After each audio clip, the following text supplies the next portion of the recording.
What's up, Dub Nation? Rich with Let's Go Warriors here. Ready for another Splash Brothers head-to-head. Good to have you, Sean. First one here is a Nets fan, actually. But it's all good. We've had, actually, Dean grew up a Utah Jazz fan. Co-host Dean, and there goes neighborhood dog growling again for no reason, but hope you can't hear that. The game is on Prime, by the way. Also, one of our regulars last year used to be a Spurs fan. It's kind of cool that we get a diversity of basketball aficionados. Game is on Amazon Prime. Amazon Prime. There we go. Game is on Amazon Prime. Let's pull up the back screen. Oh, Podz is starting. Let's take a look. I just saw. I tuned in on NBC Sports Bay Area real quick, and they said Guy Santos was starting. I have not a new setup, sort of a new setup in terms of positioning of my equipment, the desk in the room. My back screen sucks because it's choppy. It might be because of, let me see how it looks without any of this. Oh, this is my buddy Bruce, another Bruce Ajid. Well, let's take a look at the Discord. Let's put the link up in the description or in the comments for you. Free Discord. Free Discord. I think I need to streamline the sign-up process, but that's the link for now. And just pin that message up top. Okay, let's look to our VIP feeds. And one of them is our Bay Area sports writers. But let's go the superset of that, which is the NBA sports writers, because there might be a Dallas sports writer in there that is giving us some good information. So just looking through this. Steph Curry arrives in Kyrie Irving Antas. Yeah, interesting. There it is. Is this the Warriors one? Yeah. Huh. He arrived in the Antas. Let's check out our starters. Ooh, Dallas starters. Cooper Flagg, Max Christie, Caleb Martin, Naji Marshall, Dwight Powell.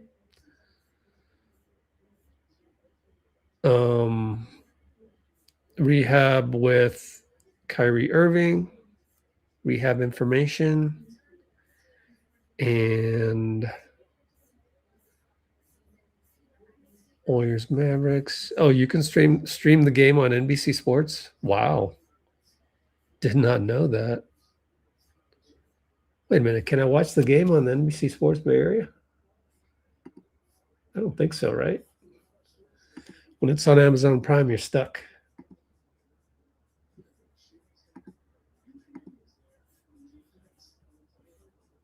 Oh, it is on NBC Sports. I'm going to go there because it'll just dovetail right into the post game.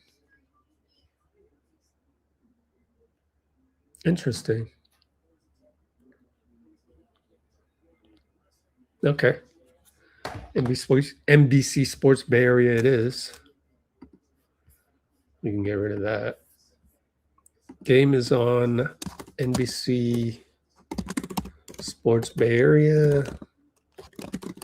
Actually, it's a lot easier to type now. And Amazon Prime.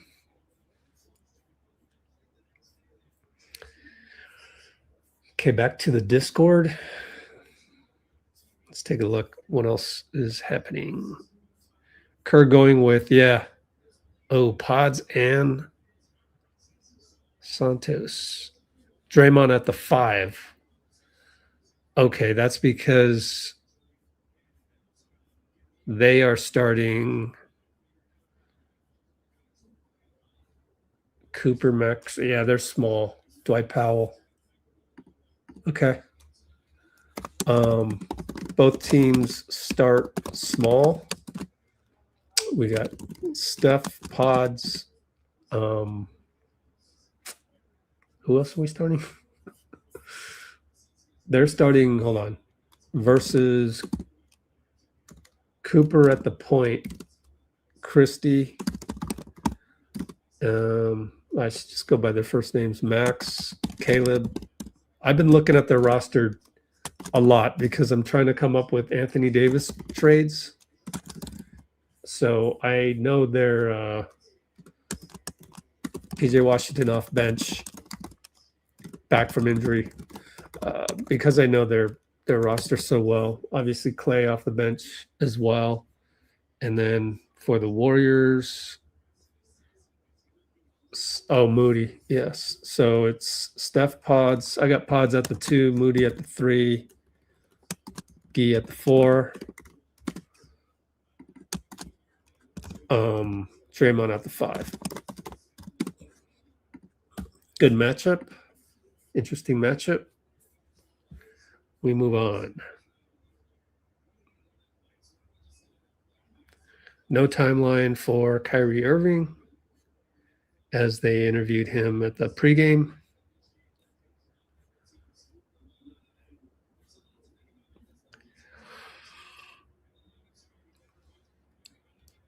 Draymond called the aftermath of Butler's injury emotionally draining. Well, I hope my back screen isn't crappy like this for the rest of the day. I think part of the reason is that I don't have that part covered. It's unfortunately, it's my window, so it's just blinds. Maybe I can get better blinds. It's a lot of work, though. And technically, that's the landlord's job.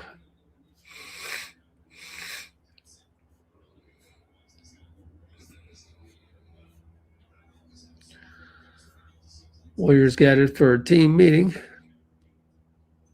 Oh, was Draymond Green in the... oh, shit. We're having trouble streaming to your destination. Shit. Let's try that again. Having trouble with Substack. Edit.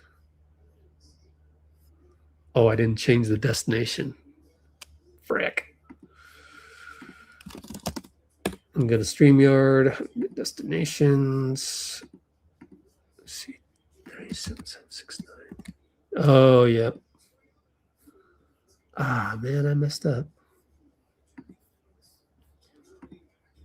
Can I try again? We are having trouble streaming to your... We'll keep trying. Okay, keep trying then. Hopefully it'll work.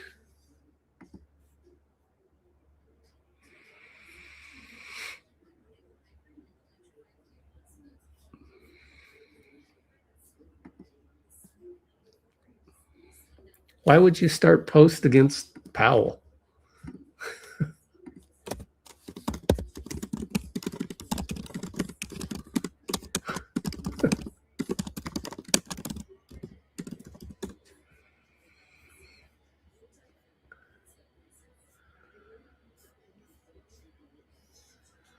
Well, I hope Substack connects sooner or later. And I can switch. No, I can't.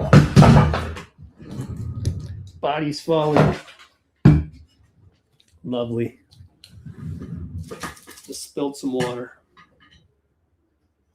Can switch over to the NBC stream. Oh, we're about to tip off. And NBC's not back yet. That's weird. I wonder which one will start first. Are we going to get back on NBC anytime soon? Chris Haynes. Yeah, let's take a look. Skip over to the Bay live feed because it's a subset. Maybe we will get Chris Haynes' stuff there earlier than later. Tim Roy with some interesting place to watch the game as a radio broadcaster.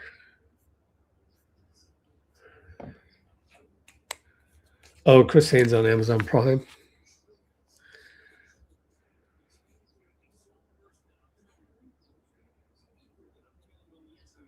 Yeah, strangely, we're going to start the game on Amazon Prime, and there's nothing on NBC Sports Bay Area. We're going to just cut right back right when they tip off, I guess.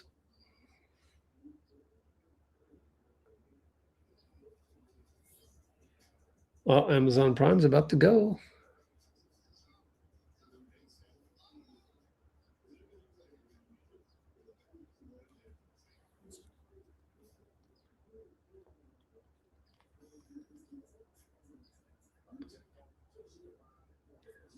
Well, we're tipping off on Amazon Prime. Bye-bye, NBC Sports Bay Area. I don't know why. Strange. Dallas won the tip. Yeah, NBC is way behind. Let me go back to Amazon Prime on my main.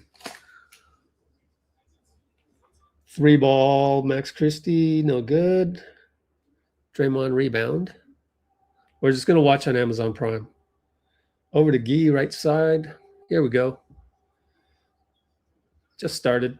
Steph up top. Man, the resolution of Prime is awful. Draymond missed a 3. Rebound Powell. Here they come. Cooper and Draymond. Cooper for 3. Short. Moody rebound. Touchdown pass Draymond. Smoked the layup against Cooper. Smoky, smoky. Smoke, smoke, smoke. Cooper goes 94 and 1 against Guy and other bodies. Old man smoke. All right, Bruce, you were right.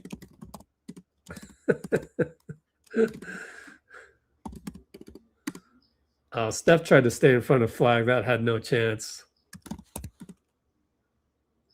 That's going to be a foul on Steph. Yikes. What a way to start.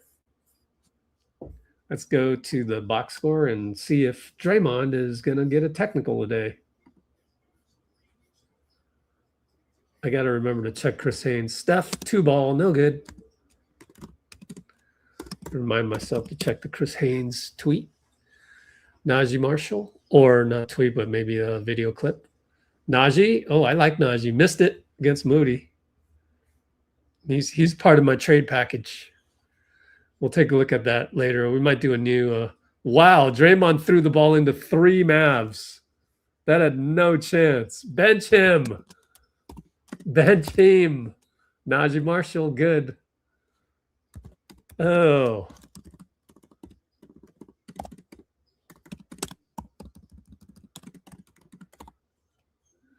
Podz, kick it. Gee.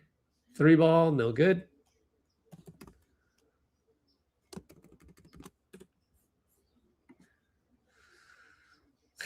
Just how do you come into the game and you smoke a layup and then you Cooper flag good over Draymond. We've spotted him 7 points. The other night we spotted the team 10 points. Steph trying to dribble around Christie, kick it to Podz. Podz threw the ball to Draymond's feet and has to dive for it. Guy was aware enough to go get the ball, and then we get 2-man game. Steph doesn't launch though. Has to wait for Draymond over to Guy. 3 ball, no good. Maybe Steph should have shot the hero ball. Another ugly possession. 3 ball, no good by Caleb. Rebound Guy.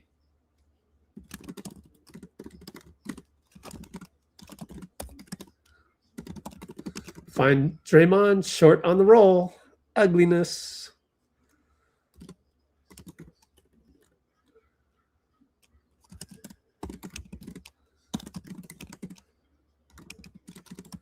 And it's up top. Max Christie. Cooper Flagg. 3-ball over Moody. Short. Guy Santos with an easy rebound. Podz brings it up. Looking for Steph. Wide open. Good screen. 3-ball good.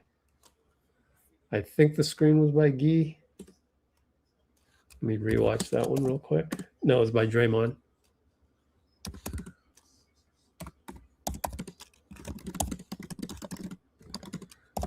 Six to 3. Mavs. Late shot clock. Naji gets doubled by Draymond. Draymond tips it away. Podz is going to get an open dunk, and he smoked the dunk. Wanted a foul, and he's going to pout and complain. That's embarrassing, bro. Nope, you got blocked from behind, bro. Yikesies. We'll keep trying and know if it's resolved. Still ain't working. I wonder if Substack's working or not. Well, we found Gary. Gary smokes a layup. The ball had gone out of bounds on Caleb Martin on that one. And Dwight Powell is going to draw a foul on Draymond.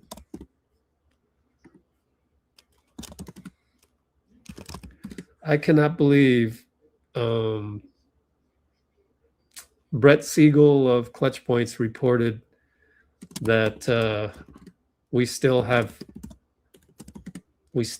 think we can contend. No, we can't. I mean, look, let's just be able to beat Dallas, first of all. And if we're smoking layups, smoking dunks, throwing the ball to the other team, like, that's not even a 500 team. So let's fix those issues first. But we can't, because that's how we are. We don't have Jimmy to settle us down.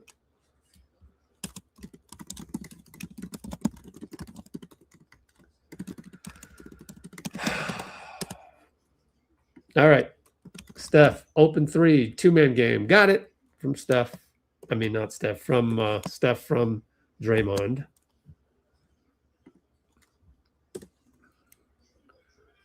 Cooper Flagg, 3-ball, no good. In the modern NBA, you just shoot threes back and forth. Will Richards in the game. Over to Moody, wide open. Nope, too long. Back rim bounce.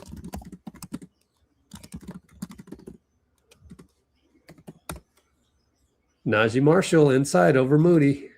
Moody can't stop him.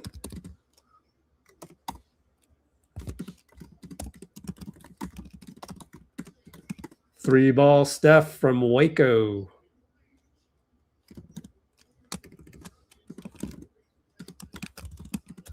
Luckily, Steph is 3 of 3 from downtown, as they said on the broadcast, and we're tied up. Dwight Powell. Luckily, Draymond didn't get a foul on that one, and he hangs his head on the way back because of the failure to help. Steph, no call. Forgot to check the refs, but he didn't give him any favors. Max Christie hits a 3. Timeout, Steve.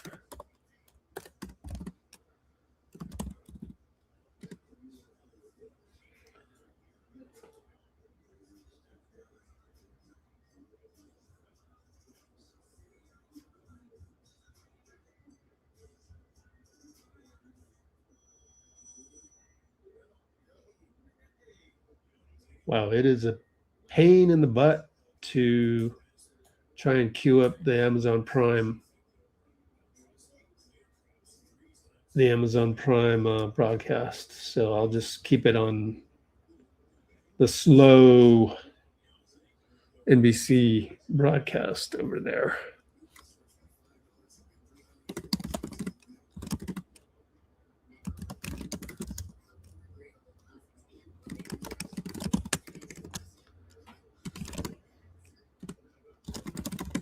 Let's check the refs.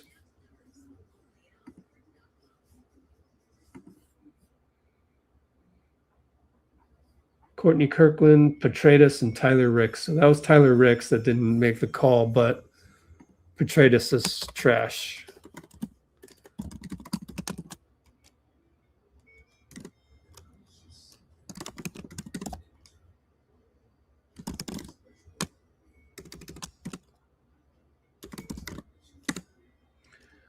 And it is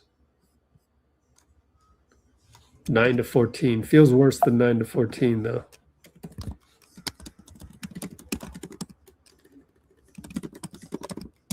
And that's probably because Dallas has not shot well. 1 for 6 on threes. 6 for 12 overall, which is weird. And 1 turnover, and we already have no. They have 1. We already have. Oh, we only have 1 turnover. Feels like more.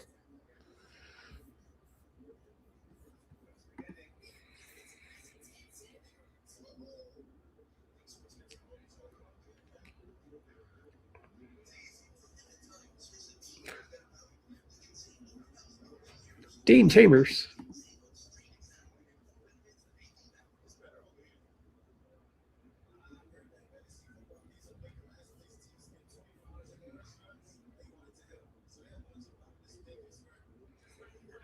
All right, let me look up Chris Haynes.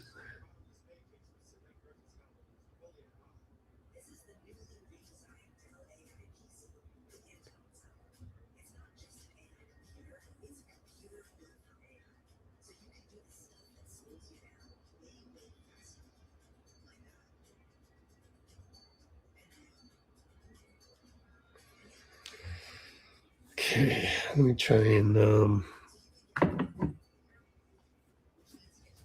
oh yeah, look for Chris Haynes.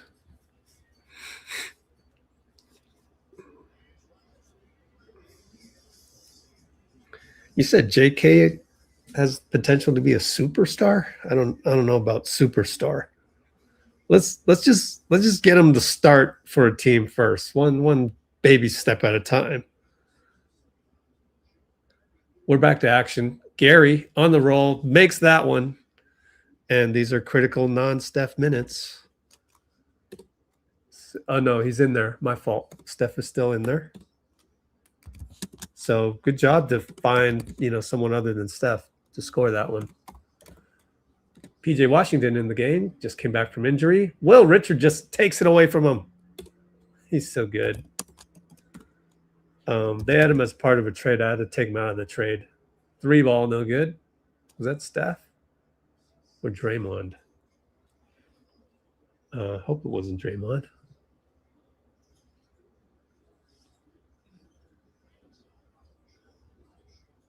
Wow, the NBC stream is so far behind Amazon. Late foul call on Draymond against Naji. And that is going to be his second.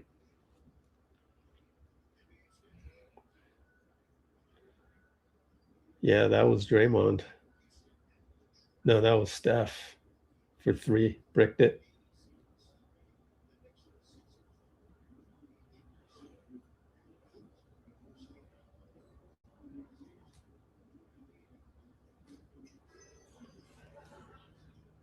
Comes out. Al Horford in the game.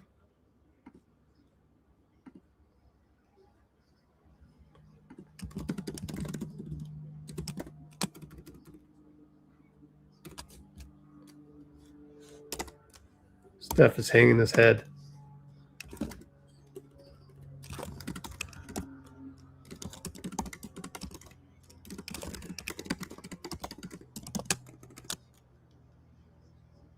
But he's still in the game, right? Yep. Comes from the bottom over past Gary. Layup, no call. He got fouled on the opposite arm. They didn't call it. And again, it's Tyler Ricks. And Melton's going to block number 30. Who the hell is that? Musa Cisse. I hope I pronounced that right. And that's going to be a foul. So again, Steph got fouled and no call.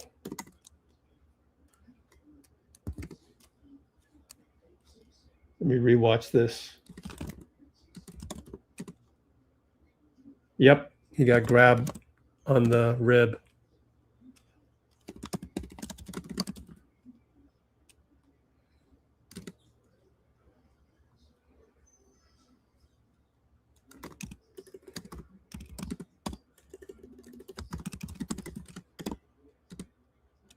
Tyler Ricks again.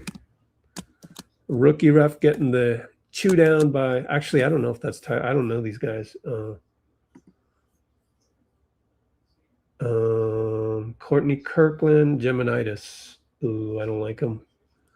I can spot Geminitis. Yeah, Courtney and Tyler Ricks. So was he talking to Geminitis? Oh, they got the offensive rebound as Klay came into the game. Man, come on, guys. Melton, no call, luckily. Good job by Steve to talk to Ricks before that. Steph drive kick. Melton goes back to JK, who came in. JK gets from Steph. Go ahead. Burn him. He's at the nail. He attacks. He fades. Jumper good and one. JK.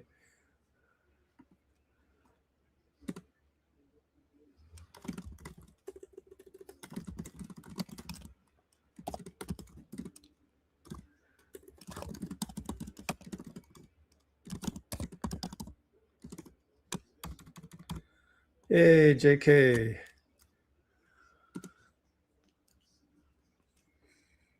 At the line, he hits it. And we're down 14-17. Make it respectable.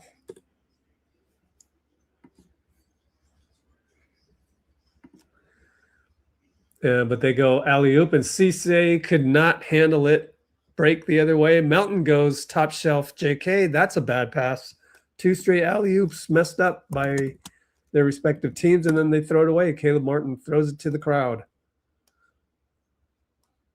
Thank you for doing that.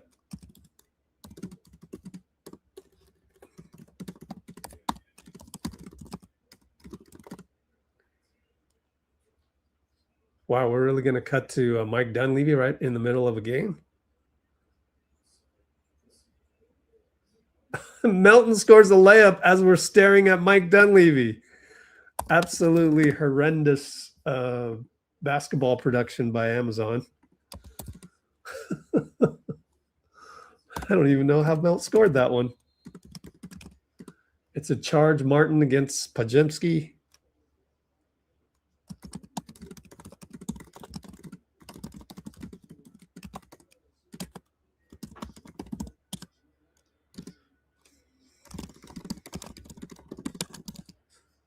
And Steve calls out a play.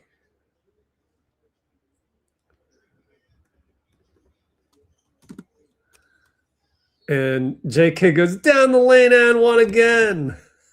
He's too powerful on those.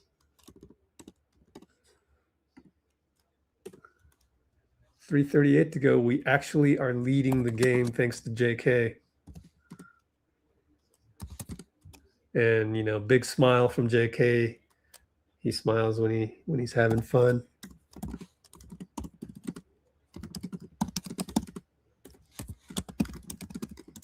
And he hits it. We're up 19-17. Mike Dunleavy looks pleased from courtside. Klay Thompson around the curl. Will can get there. Bricked it, though. PJ Washington against Podz. Oh, boy. Scores easily. We're really small. Actually, we're not that small. I mean, we got JK at the 4 and Horford at the 5, but everybody else is like 6'2", 6'3". JK got to the nail, faked it, got it back to Podz. Podz will take a bad 3. It's blocked by Caleb Martin. Here they come.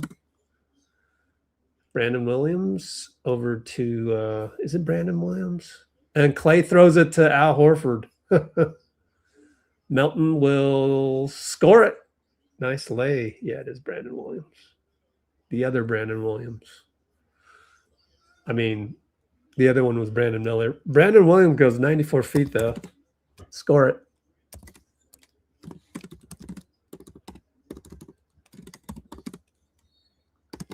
And Melton gets fouled.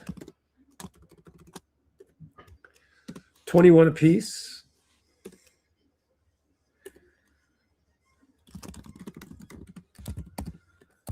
So we managed to stick around. I thought JK was going to attack from the nail. A little disappointed by that one. But that's what you get with the young players. Good one, bad one, good one, bad one.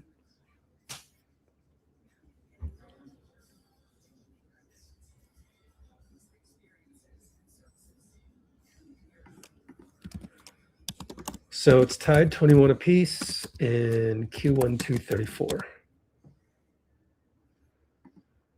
Yes, sir. JK made an immediate impact.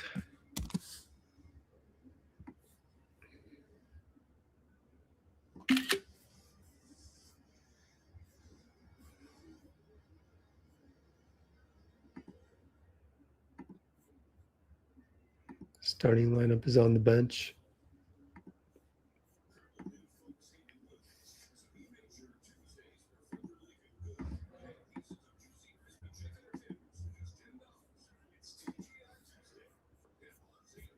Let's go all the way down.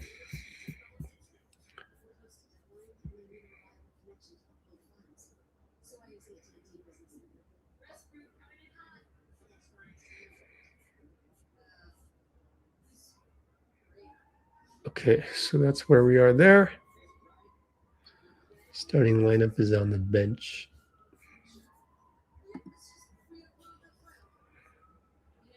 Okay. Look up Chris Haynes here.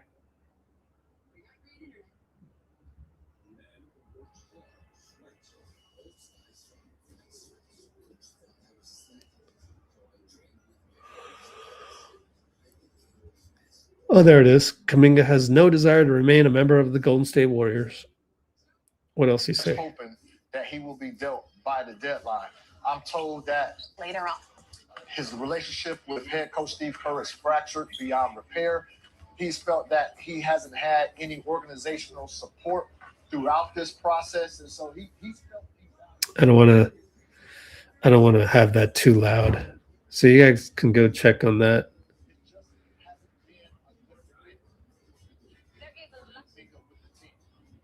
So it's hard to say that when you know the guy.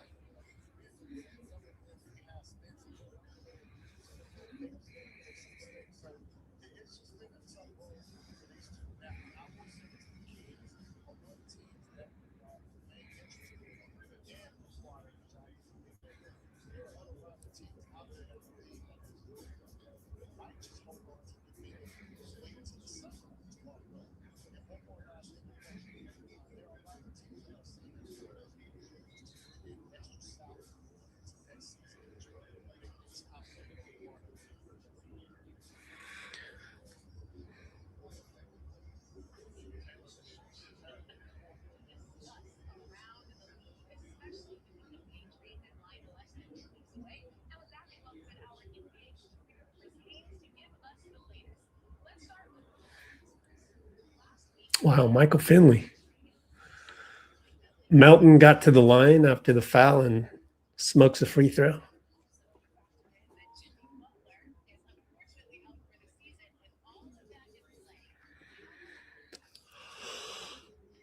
Second free throw is good. Here come the Mavs.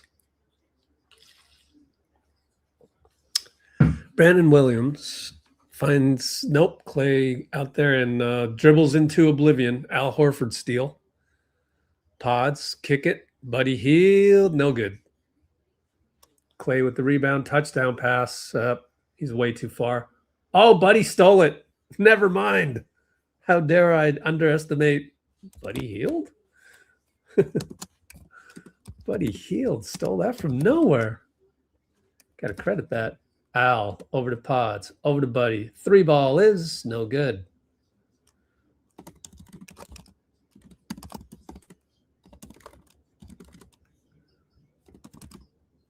Post up PJ and Podz. Uh-oh. Al Horford shows, but PJ, oh, pretty good defense by Podz. I'll give it to him. And Horford walks into a three. Pretty good defense, actually, by PJ.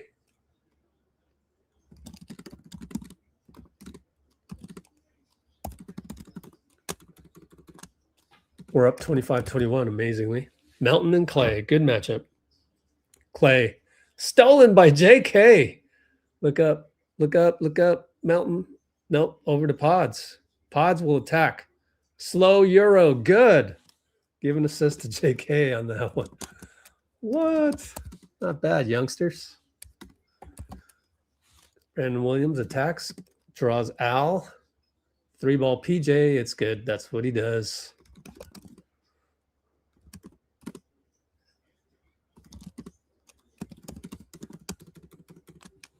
(27-24). Podz and screen by JK. Lefty sling over to Al. 3-ball, no good. And here comes Brandon Williams. Melton's got to stop him. They kick it to number 23. Podz tips it over to Buddy, who's number 23. Jeremiah Robinson Earl. And we'll slow roll it with 12 seconds left. No shot clock. Melton with 8, 7, 6. Screen. Al goes away from it. They take a foul.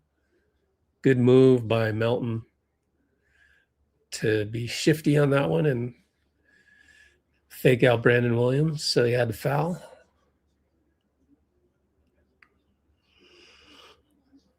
Max Christie to play defense for the last 6.2.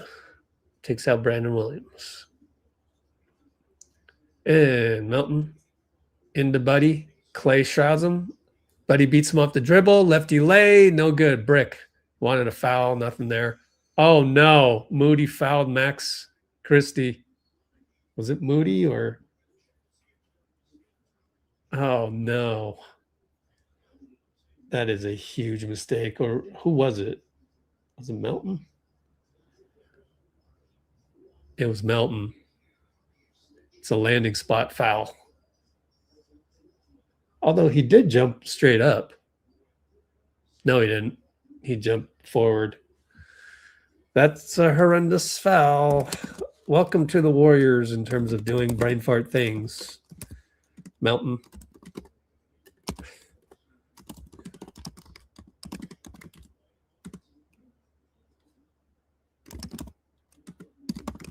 We can't hear you.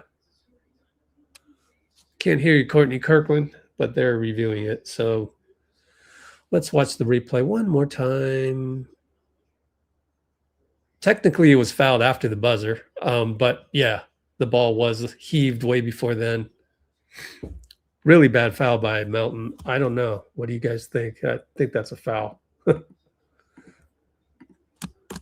Foul on Melt? Yes or no? What do you think? Go ahead.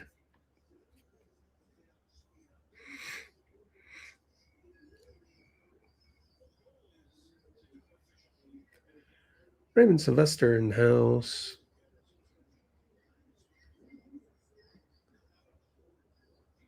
Pretty sure that's a foul on Melton, but I don't know. Maybe there's some obscure rule. Here's Courtney Kirkland.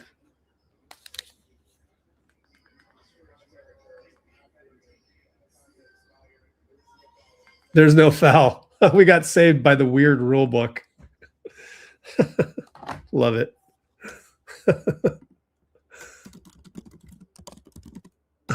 You got lucky. You got lucky. Melt, you got lucky. 27-24.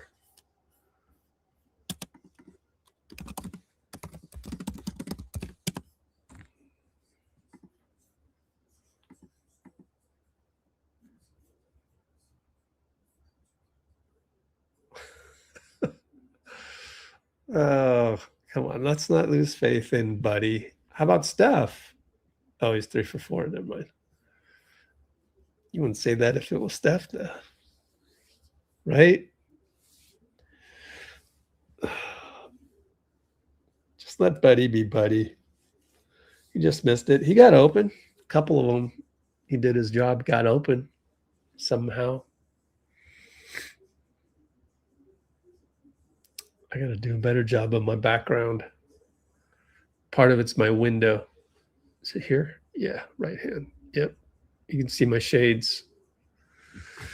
What can I do about that?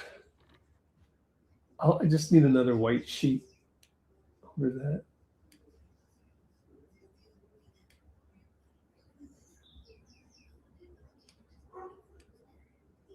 I could put paper towels over there. I don't have another white sheet though. That's the problem. I'm trying to think. Yeah.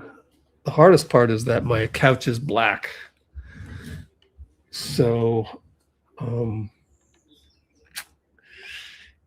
can't wear any black on black. So black didn't look good. Oh, I forgot to close the back door. Be right back.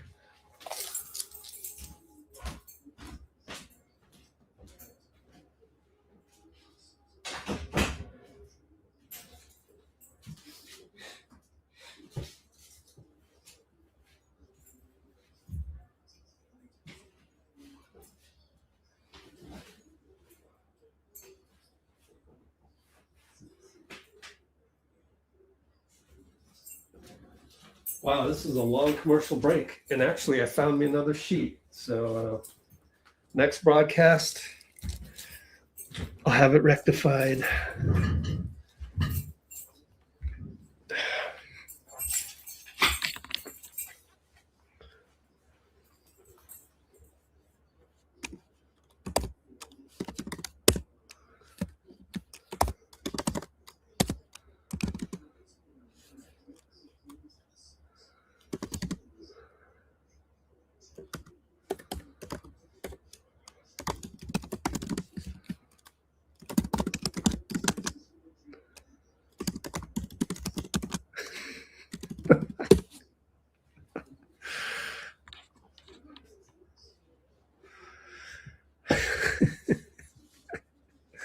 Chill, man.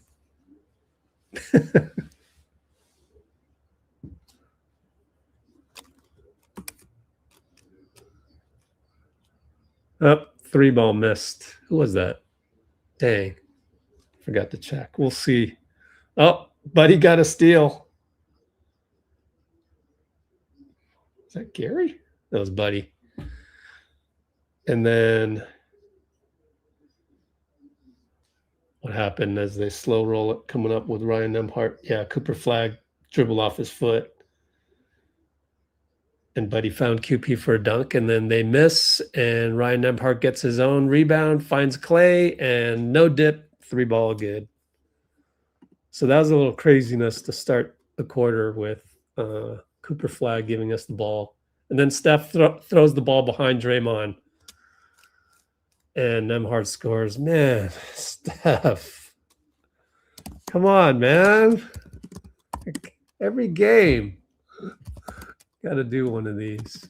Steph picks for Draymond. They find Gary in the corner. He bricks it.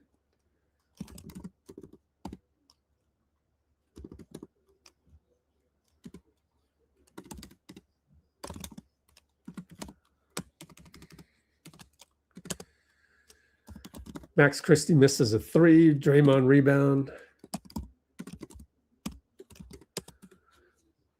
Draymond up top finds Steph after getting a pick from Quentin. Missed it. Gary taps it right back to Steph. Find Quentin for 3. No good. Our 3 balls are awful tonight.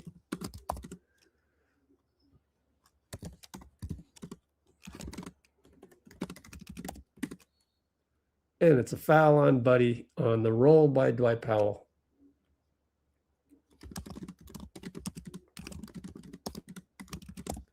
We are now 4 for 17 on 3s.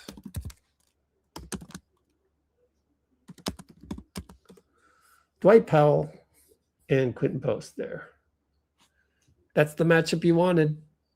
Cooper Flagg charges into Draymond. Courtney Kirkland with the easy call. Good job by Draymond as we continue to go back and forth. No one has picked up momentum just yet.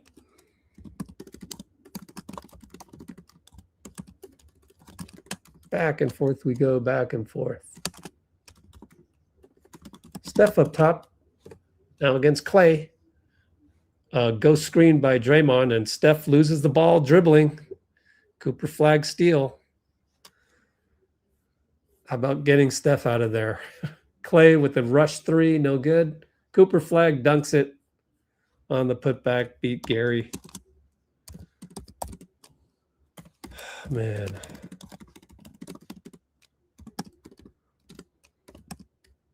And Draymond attacks, foul on Dwight Powell.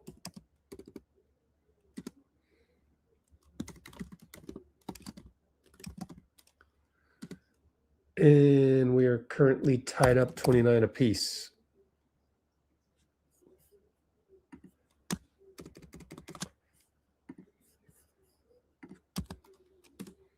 This is what we call self-inflicted wounds.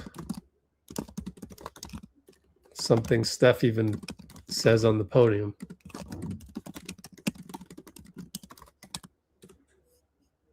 Draymond hit the first. Actually, it's 31-30. Amazon Prime's way ahead of the box score and the cable broadcast. 31 apiece. 9:09 to go. Nembhard and Buddy. Over to Cooper. Coop, fake a three drive against Quentin and switch over to Draymond. Kick it to Powell. Kick it to Ryan. Down the lane against Buddy. Spin fade. Back rim no good. Steph rebound. Here he comes. Finds Gary. Good catch by Gary. He finds Buddy. Three ball no good again. And we're shooting bricks. Klay finds Christie and blocked by Draymond. No one's there to help. And he hung his head again.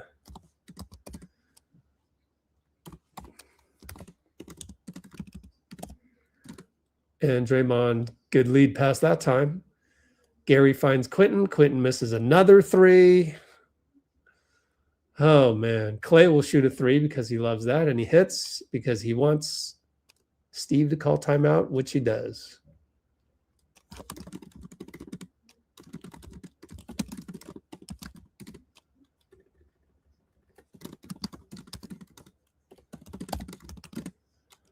You know, times like this, you just sit there and you go, and I understand that the rotation is the rotation, but you sit there and go, the one guy that's playing good, you benched him and you went with your rotation. Wrong move.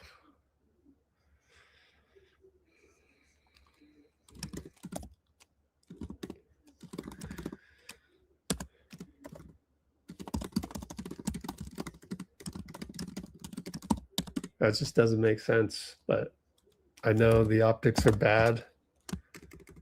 I understand there is a rotation that you adhere to in the early part of the game,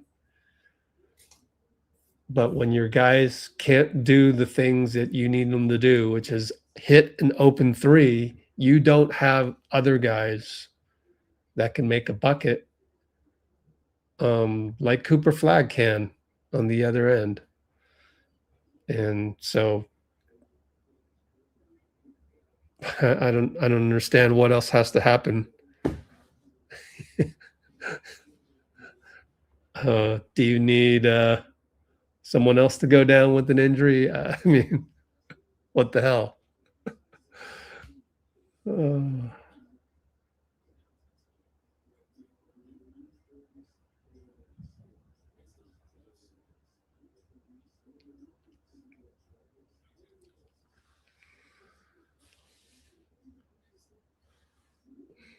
Anyway, it is currently the score of 36-31. Not that bad, actually. 8:16 to go.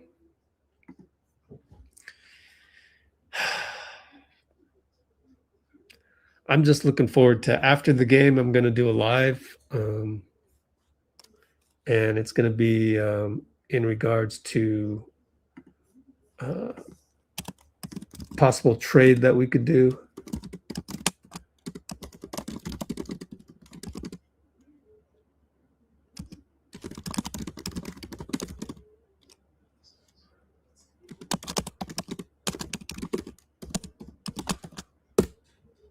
So we'll see what we can do about that.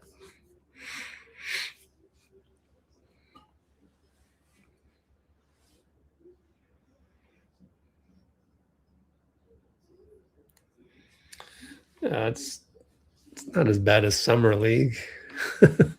Summer League is literally unwatchable.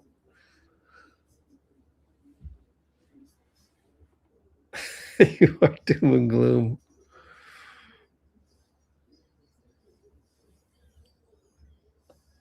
Where's everybody else? Where's Shivansh when we need him? Where's Pinky? Sister Agnes. Klay is killing us. What's he got? 2 for 4? It's only 2 for 4. We're killing us. We're an atrocious 4 for 19.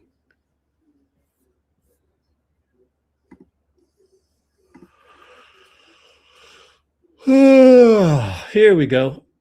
Off ball, it's Christie on Steph. Up top, Draymond. Steph comes around. You got Powell in tow. You got lefty layup. Good. There's your GOAT layup. ATO play right out the gate. Nice one.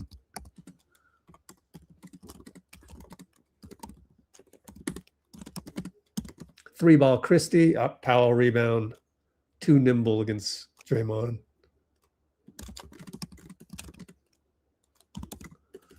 Draymond steals it from Nembhard. Good reach in. And Quentin post stone hands. Couldn't catch it from Steph.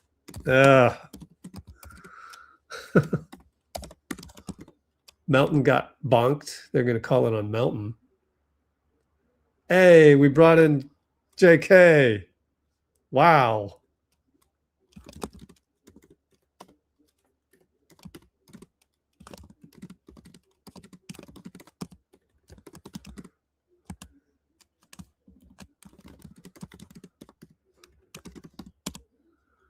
Al Horford in the game. Steph also exits.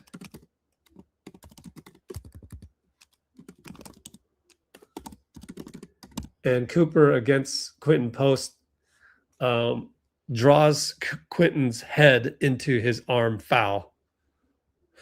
Quentin's going to argue, but look, when you're slow, you ain't getting no benefit of the call. Actually, I think QP actually has a point there. I would need to see a slow motion replay.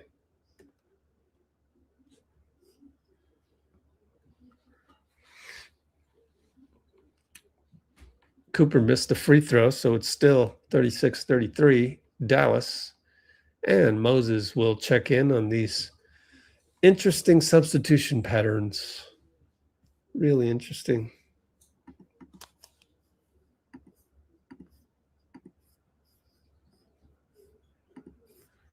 Cooper makes it.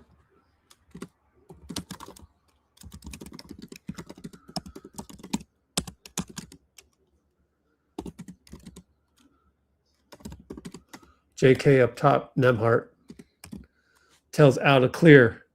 Take one-on-one. Nope, there's a double by Powell. So we swing it all the way around to Melton. Tries to beat Cooper flag, and he does. Wow, it started with JK ISO. Melton nearly stole it from flag. Didn't happen, though. And Dwight Powell's going to miss a layup. Al rebound. And they find JK alley-oop by BP.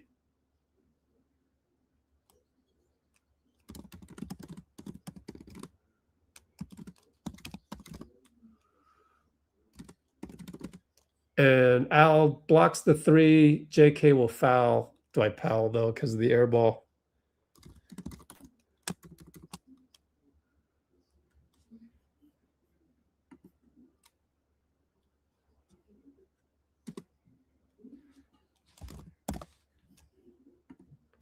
Great sequence by the youngsters.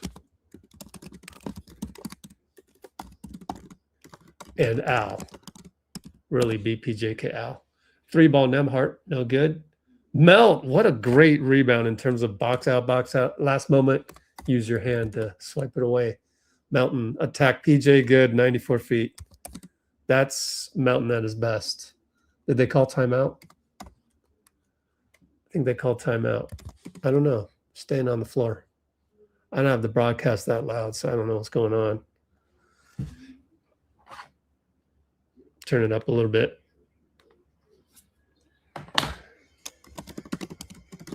Oh, it's a technical. Probably on Naji. Moody hits the tech.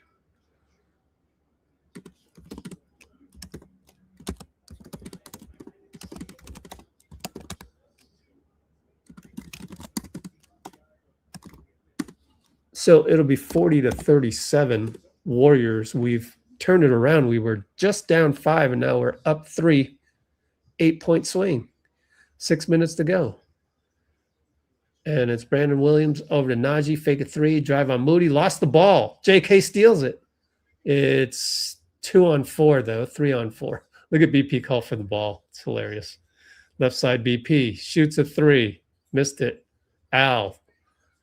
Can't hang on to it. Why are you... Don't call for the ball like that and then shoot a 3, brother. Oh, man. Oh, I look up and Brandon Williams is scoring a layup the other way. Who lost him? That's horrendous defense.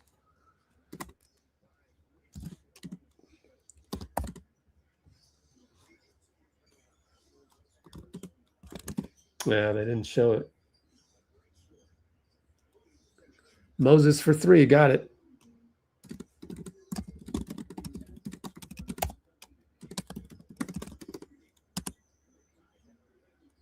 Yes, they didn't show who that one was on. Failure to get back on defense. Klay up top. He wants to shoot it, and he clanks it. Melton rebound. Over to Moody.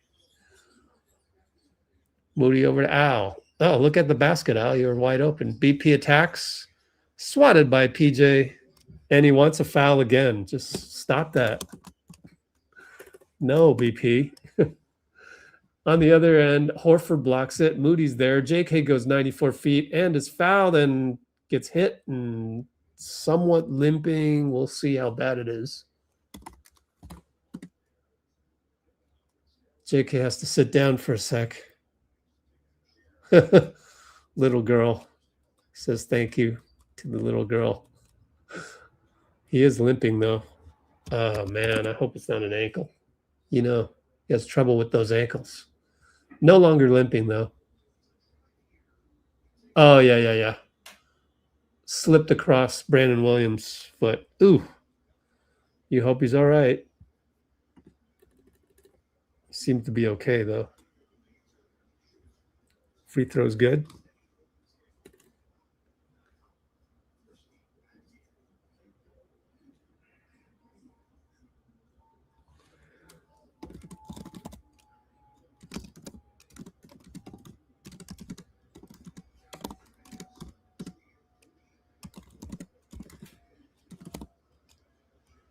Wow, what a sequence.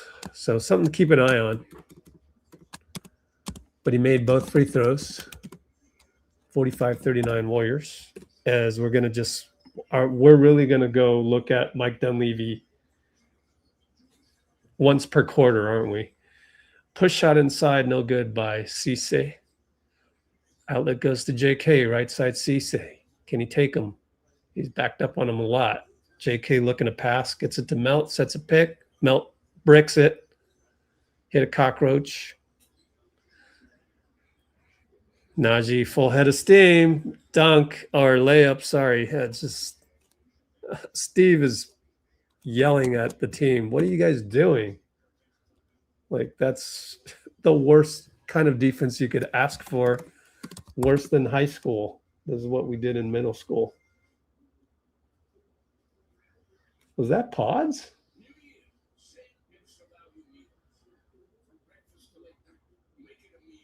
Again, picked up the wrong guy.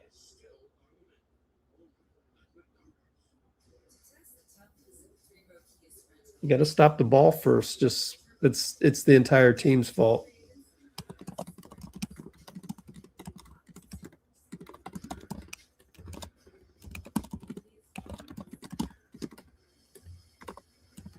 It is 45-41. Both teams struggle city.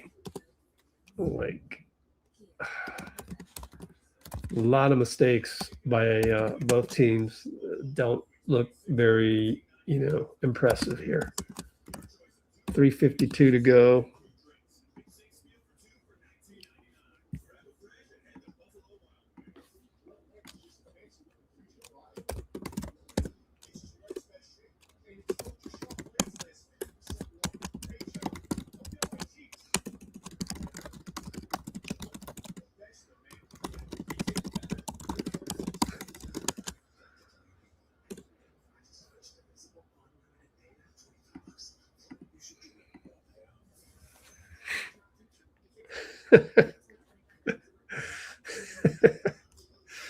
Dunleavy is the Taylor Swift of the Warriors. Well, JK is going to the locker room. JK to the locker room, as you can see in our Discord. Let's not get too I mean, did you see a leg buckle?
Oh, nice. Can't get rid of that one, though. I guess I'll just send myself 3 of the same one. 2 of the same one.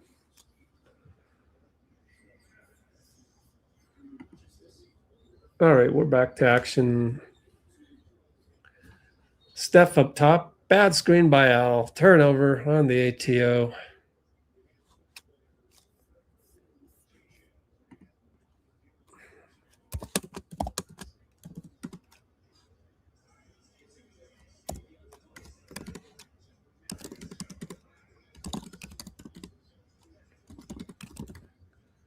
Corner 3, Max Christie, good. Steph a little bit late on that one.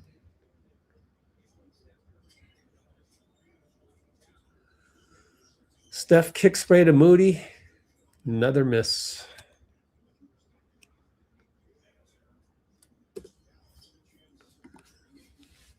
Flag. Gee fell down and flag goes right by everybody.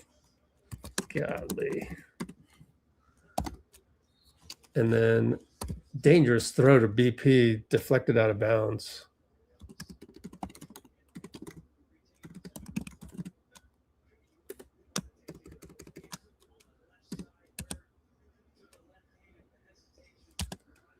Got a block by Powell, though. Got a Trent Williams play by Dwight Powell on that one.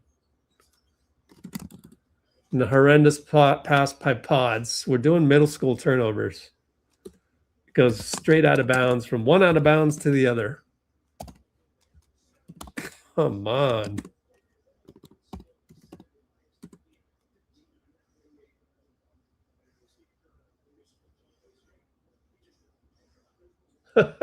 Steve is talking to Jacob Rubin. How do you screw that one up?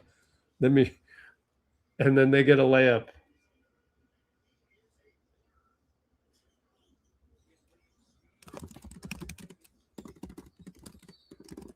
And then Draymond throws it to the. Can we get a timeout and just like? This is just so bad.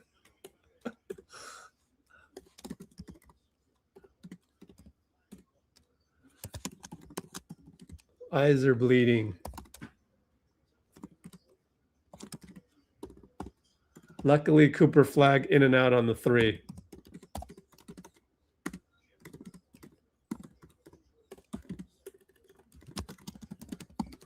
Steph for 3, another miss. Podz rebound. Gee can't do anything with it. Throws it into Flag's foot. That's a kickball. Oh, we're telegraphing everything. No confidence. This is just ugly. We are now, what are we? 5 for 23 on threes. Steph finds Draymond, reverse lay, smoked it.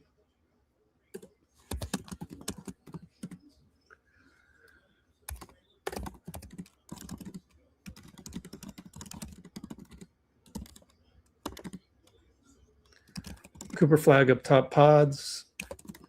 Draws two. Steph has to cover two guys. Max Christie's one of them. Missed the corner three. Podz rebound. Over to Steph. Let's go 1-on-3. Kick it to Al. Kick it to BP. Three ball is missed again.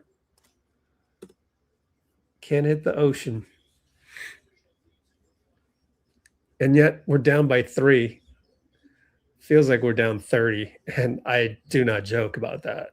I'm serious. It does feel way worse than this. Christie for 3 on the closeout. Got another corner 3 away. Go ahead and shoot the corner 3s on us. We give those up all day. Guy gets them back.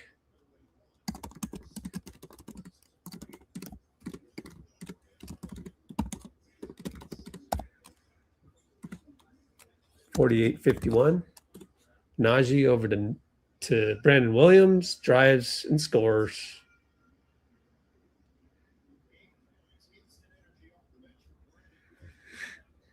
Steph let it roll because you got to stop the clock under a minute. Steph and Al, two-man game coming up.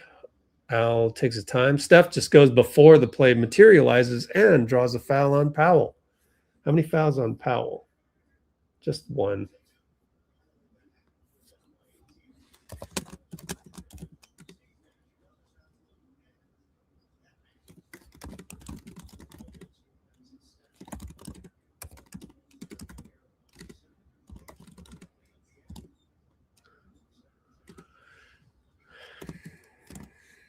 One of 2 free throws coming up.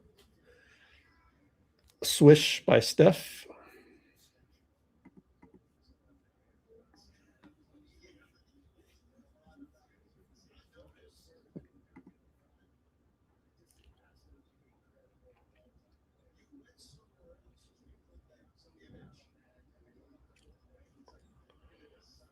Bogus apps in the house.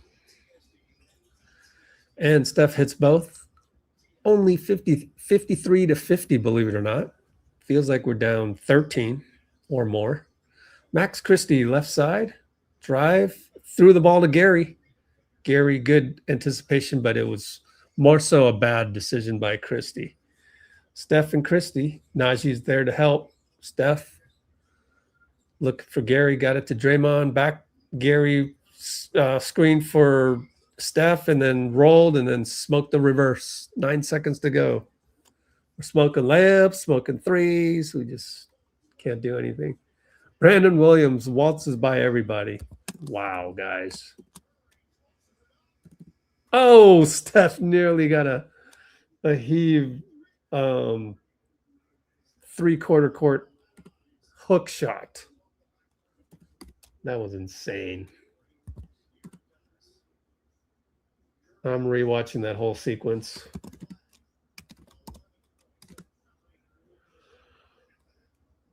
Wow, he beat Will Richard and Guy. Oh man. That's just bad defense.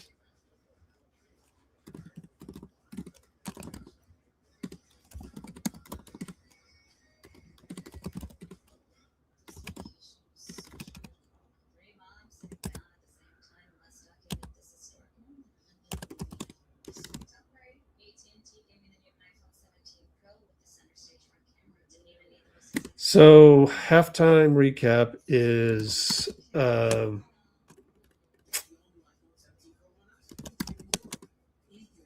we can't hit any shots. No creator other than Steph. And our shooting is atrocious.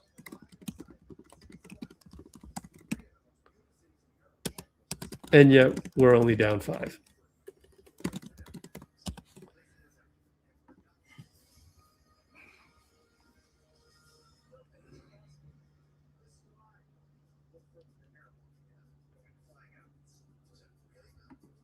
No, what's that? Gee was not open for a layup or a dunk.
Yep. So Cholo's here.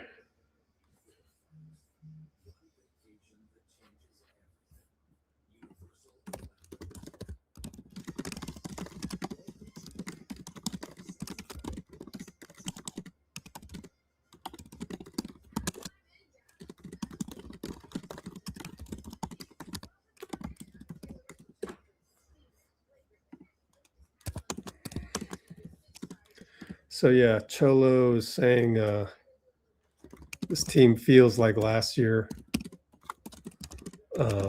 after Melt went down. And what I have to say about that is, well, Steve has been telling 95.7 and on the podium that he thinks that this one's different because we have Melton and Al. And I think that sometimes we do look better than that version, but overall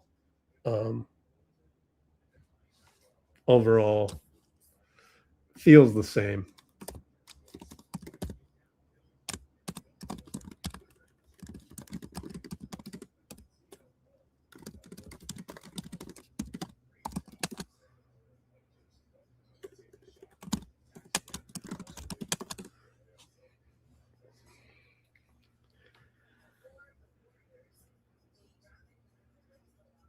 Hoping they're adjusting, yeah.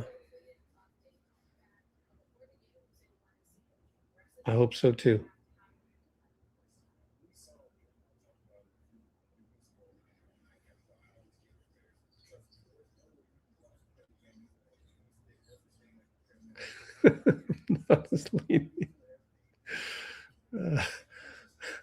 Who would you bring in?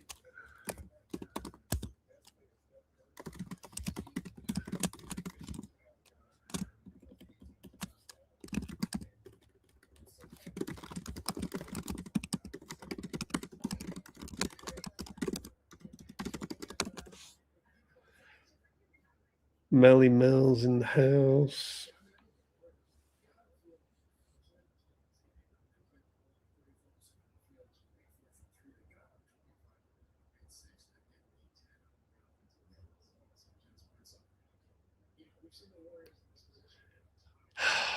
Yeah, it's tough. It's tough. We just figured it out with Jimmy.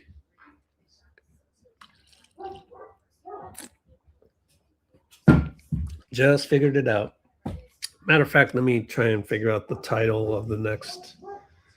Oh, no, dogs downstairs are nuts right now.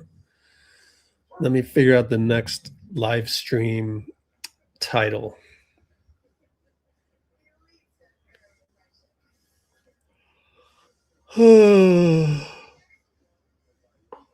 I'm tired.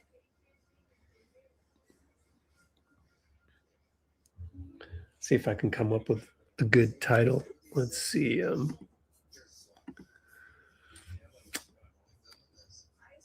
see.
All right, what do we got?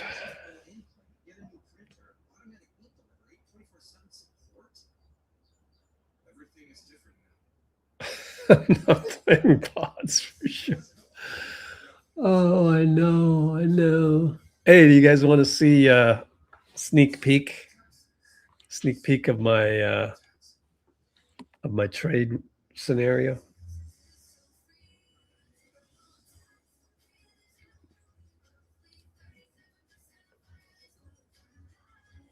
Let's check Discord for any news on JK.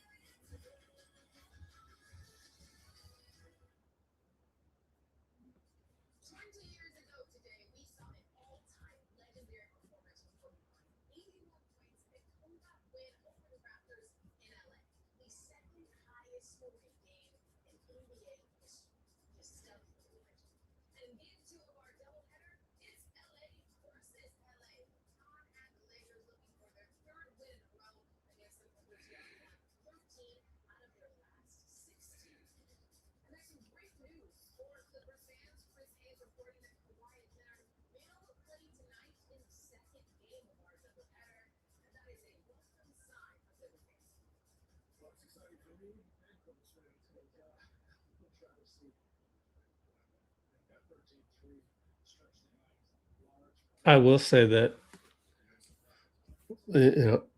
Draymond looks emotionally unable to get to the next level in this game.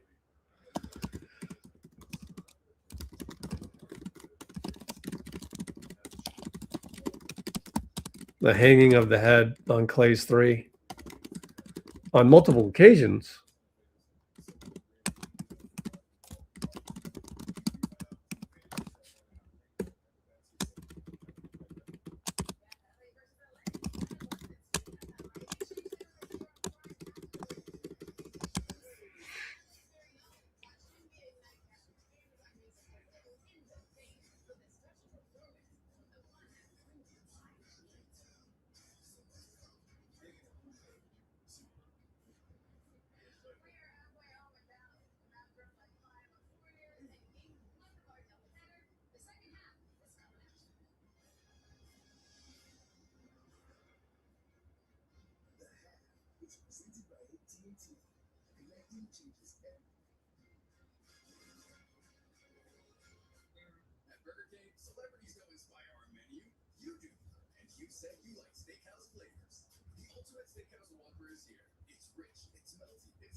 This is the true story of Alex. Recently promoted, he was earning, but investing for the future, I definitely needed a plan. With his advisor Dennis, Alex invested his savings into 3 accounts, one for now, one for later, and of course, his retirement. A plan in motion for the future will focus the wedding, the barn-dominium, kids, maybe kids. The point here, Alex has more than big goals for his future. He's got a plan to get there.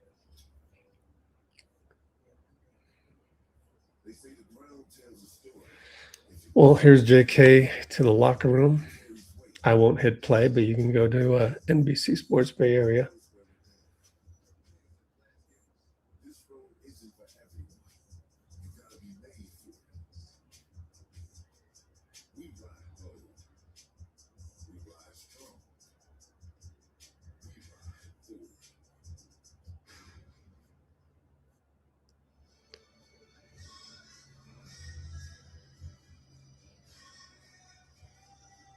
Still looking on our Discord.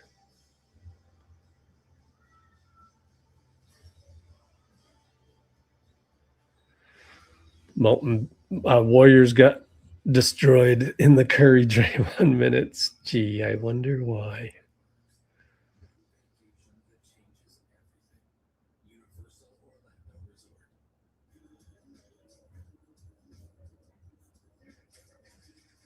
Man, should I do this? Should I do this? All right, this poll is for Bruce.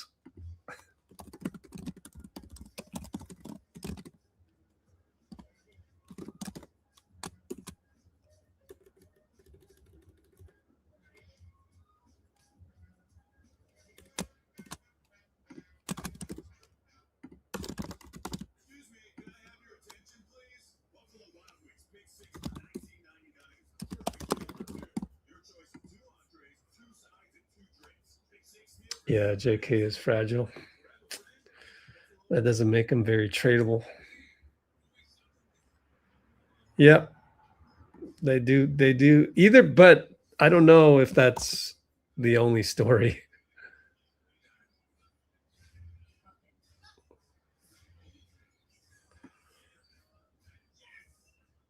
I don't know if that's clearly. I don't know if I agree with that.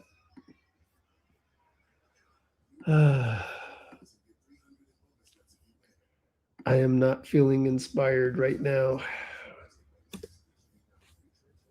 I would love to do some marketing, but not feeling it.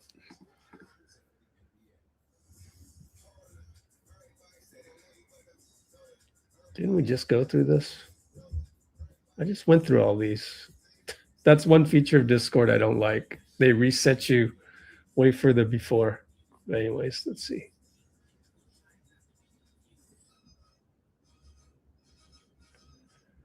Draymond JK healed for LeBron Connect works.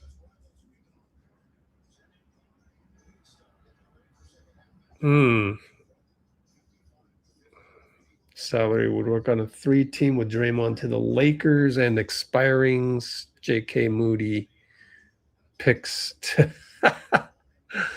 Okay. That's not happening.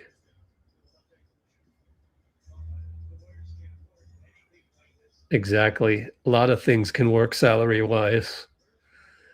Don't be that fan that just finds something that works salary-wise and then demands it to be executed on, because there's a lot more involved in that.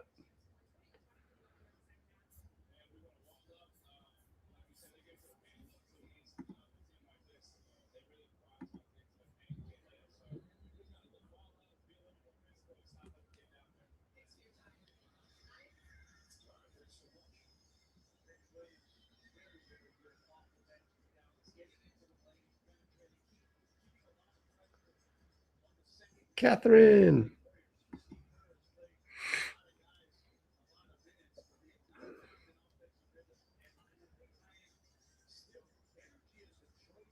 Yeah.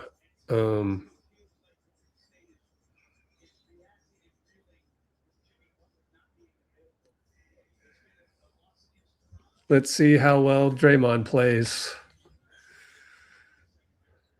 He does show flashes on defense, but the offense is non-existent. BP got the switch on Powell, has to create. He's dribbled a lot this possession. Kicks it back to Moody. Fake drive. Push shot, good. Wow, you don't expect Moody to do a push shot into the lane. Interesting. Moody steals it at half court from Powell.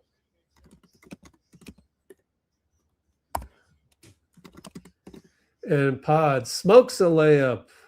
You got to hit those. Then they can't save it, though. I don't think. Oh, Kuminga. Knee soreness out. He will not return. Oh, no. It's a knee issue, Bloomer. They said the ankle buckled on Prime. Gee can't catch it, but it goes out of bounds on Cooper. Whew. Our ball.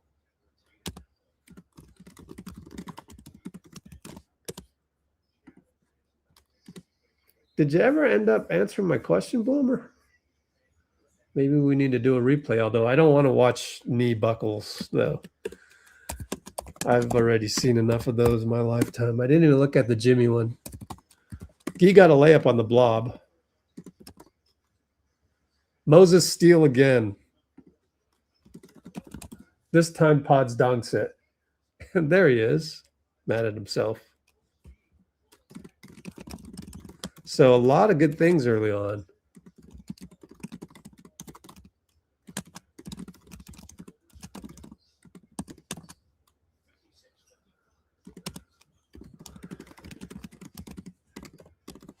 Cooper takes it one-on-one. Fadeaway elbow over Gee, no good. Draymond, good box out of Powell. Steph brings it up. Gets a bead on Max Christie. Gets it back. Gets tripped by Max. Steph will take his time getting up. He's all right, though.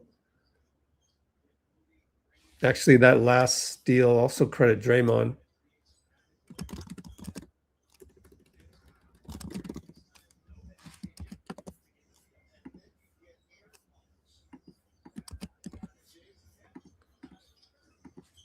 Steph for two.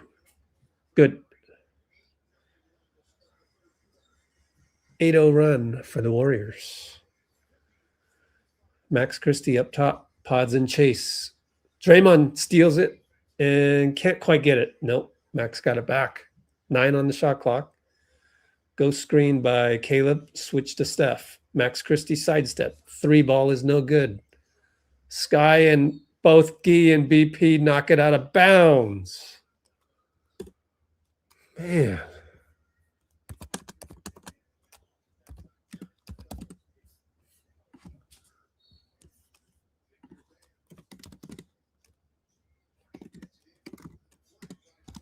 Cooper hits the 2.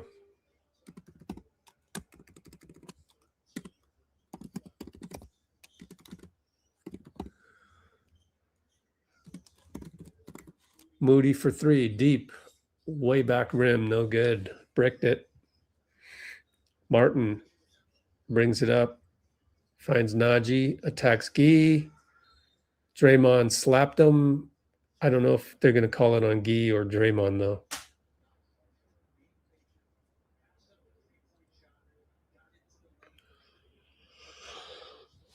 Oh, let me see the replay.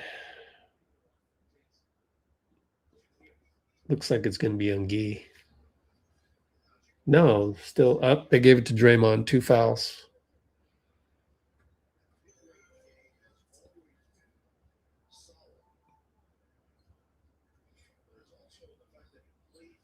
All right, over under. Wow, Naji has a 7-foot wingspan.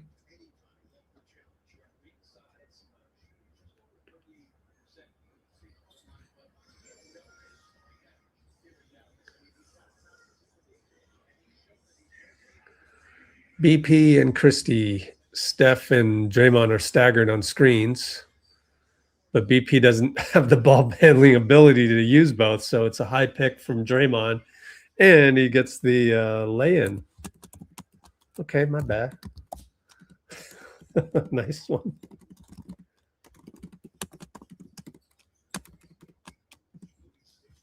$60-59. Caleb drives, spins. Steph and Powell.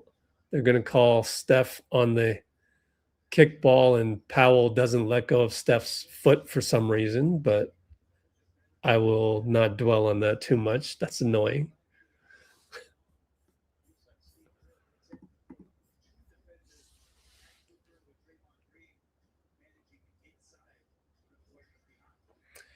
Inbound goes to Christie, Gee, Draymond. Up top, Powell. You can leave him over to Cooper. Against Moody, takes a 2, no good. Podz rebound. Tells Draymond to clear. And he takes Powell, and he nearly lost it. Got it to Gee. Gee got it to Moses. Moses, lefty sling to Podz. Run through, Euro step, kick spray. Moses, 3. Good. Wow, Moses and BP? 2-man game? Really? Not bad. BP to Mo 2 times.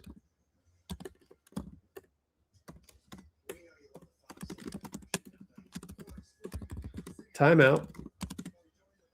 And it is 63-59. We're actually up.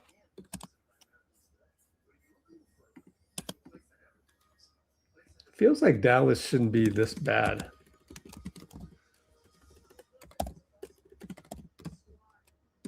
I guess they're relying on a rookie to hit jumpers left and right, and it's just not happening.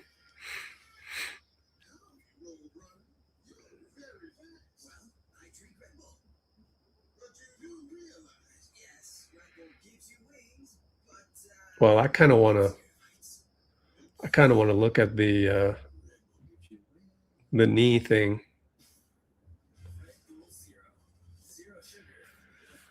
I wonder, can we go back and look at Kuminga?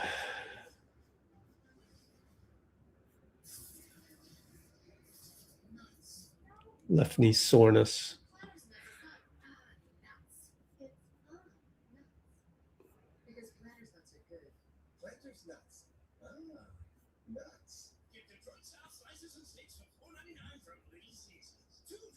Minor knee hyperextension. Ouch. Per Slater. Per Slater's source. JK had minor knee hyperextension. I think we would have saw more on the timeline if JK had visibly buckled his knee. So I'm going to stay away from the buckling of the knee thing, but it is a knee thing. And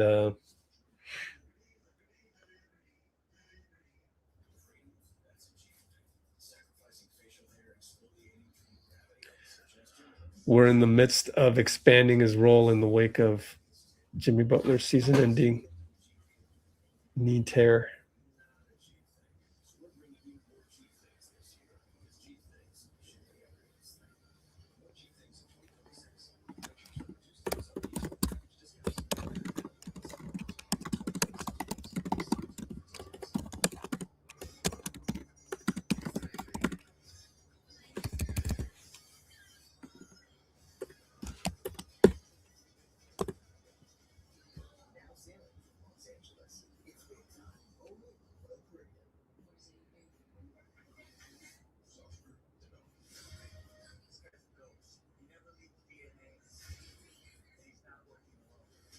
Damn, Bloomer.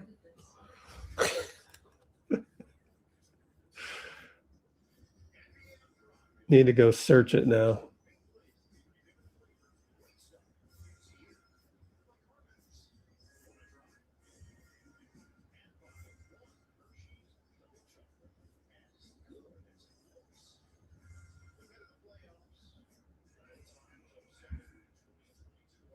I don't think we'll be able to see the right.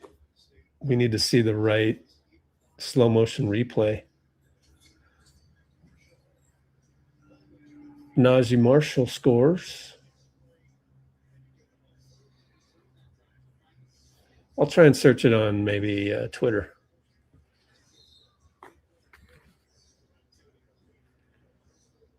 There's a foul.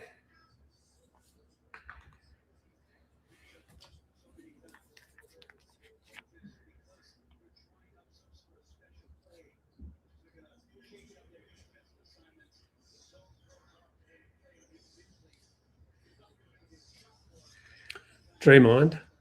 Over to Steph. Layup good. Good cut, per usual, by Steph. Get rid of that score.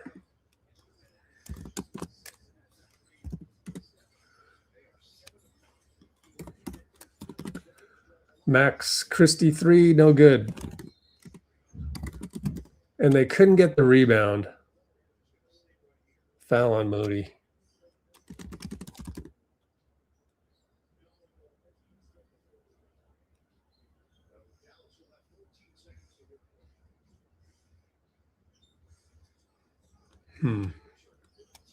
It's just the footwork. Wow, Powell drive. Draymond yells at Courtney Kirkland, but Kirkland gives him a nod and kind of said, I see you, but no, not good enough. Draymond down the lane, scores it. Yay, Draymond made something. Yay.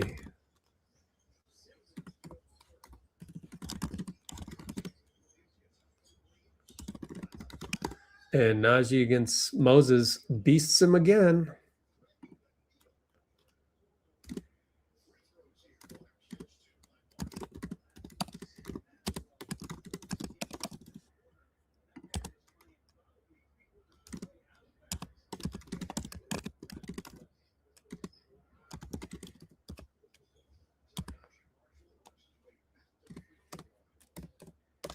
Incredibly, we're still up. Hits the first.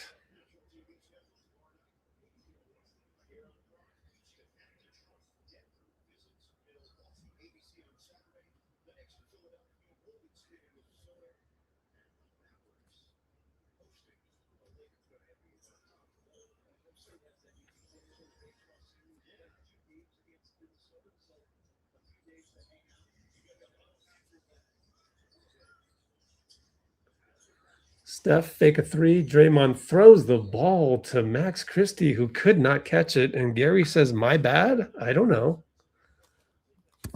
I don't know about that. Still our ball, luckily. Sheesh.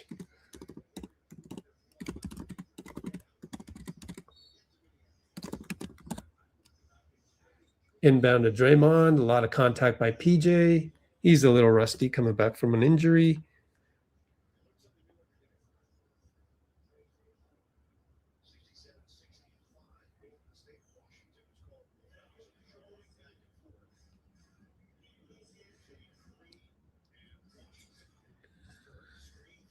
There are no videos of JK and knee. Gary, push shot over Naji Marshall. Good. Up by 4. Over to Klay, over to PJ. 3 ball, no good brick. Oh, Steph couldn't handle it. Max Christie rebound. Gosh, guys. Naji Marshall in good. Man. Lack of concentration.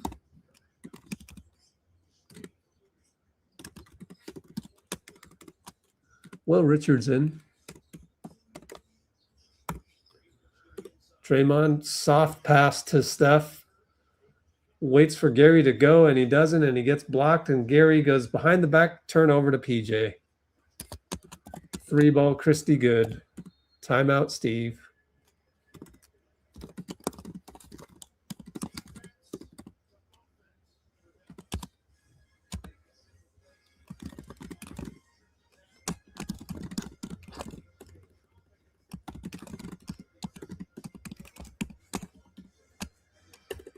I see some lazy passes.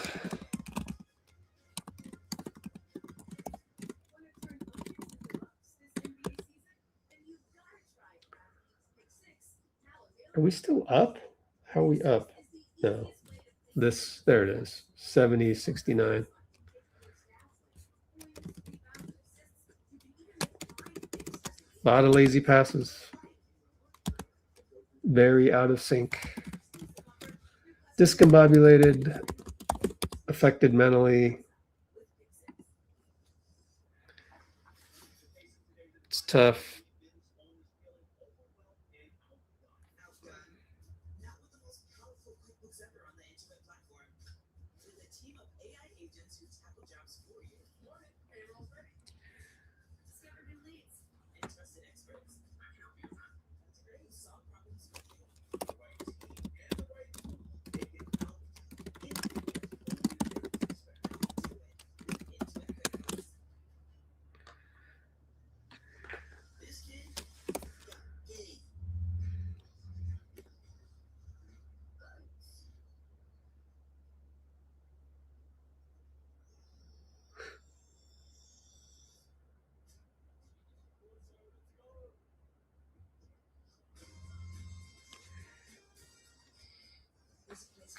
Why is it on me to find the video?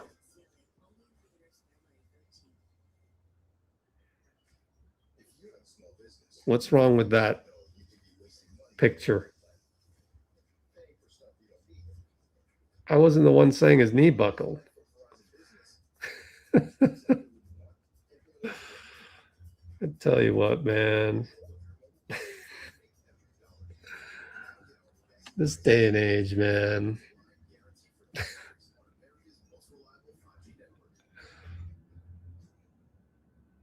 His knee buckled. He's out due to a sore knee. I told you so. You go find the video.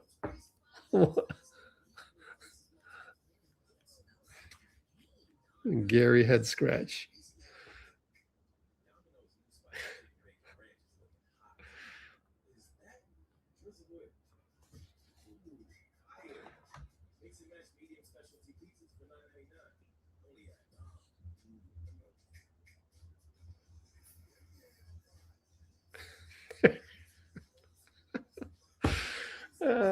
There is no video. You know what? I'm still going to try and find it because I'm OCD journalist. When did it happen? Oh, when did it happen? When did it happen?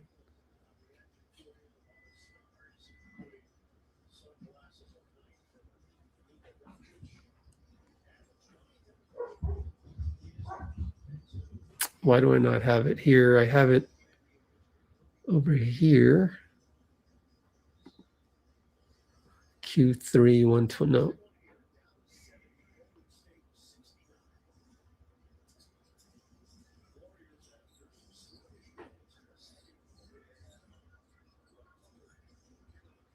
I don't know. Steph layup missed. And here comes Max Christie. He beats Will Rich. Wow. What happened to Will's point of attack? It's been suspect lately.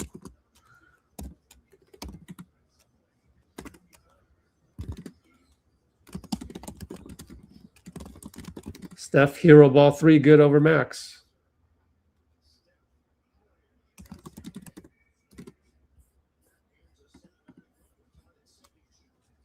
Wow, 7-0 run. Dallas went on. Just here's an 8-0 run. Here's a 7-0 run. Here's an 8-0 run.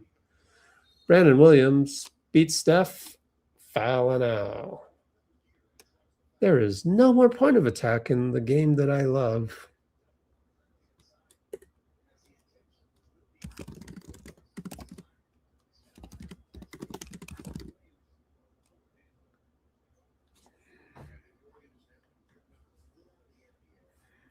Let's see. When were the damn free throws? JKC, there it is. 4 minutes, 38 seconds, second quarter.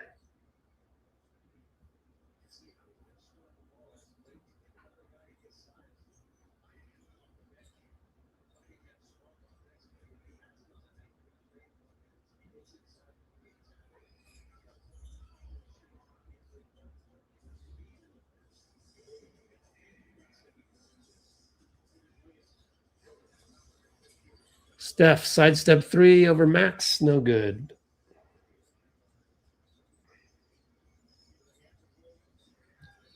Brandon Williams burns Will again.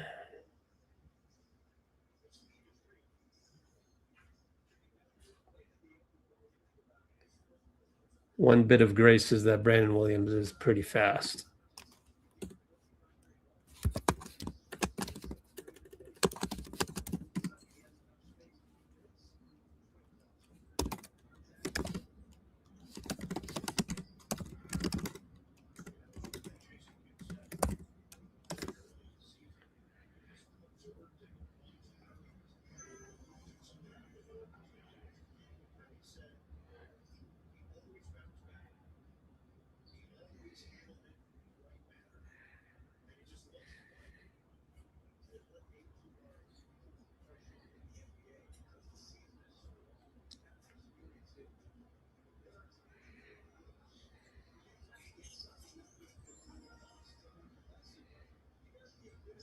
All right, here we go. I've isolated the play, by the way.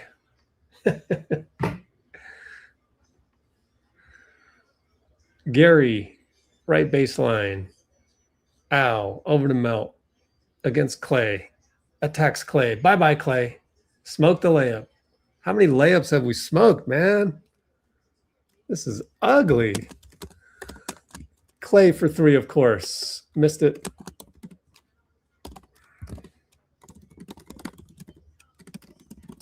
Melton, catch and shoot three. Brick. Naji, alley-oop. Good for Brandon Williams. Down by 5. Steph on the floor. 3:40 to go. Third quarter. Melt attacks Caleb. Got the step. Got the push shot. That's a nice move.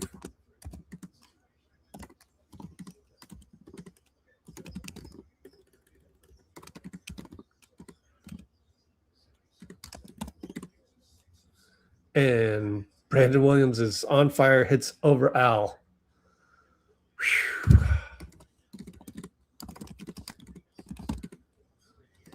Steph answers up top 3 on the catch.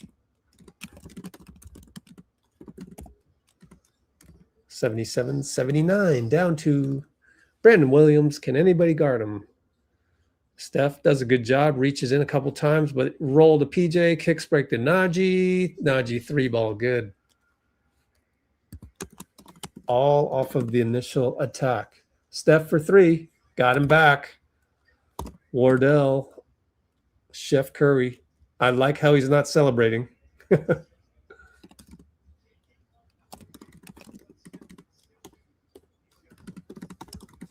Steph and Naji. Good job. Hey, that's not a jump ball. And then they say turnover, so okay, fine.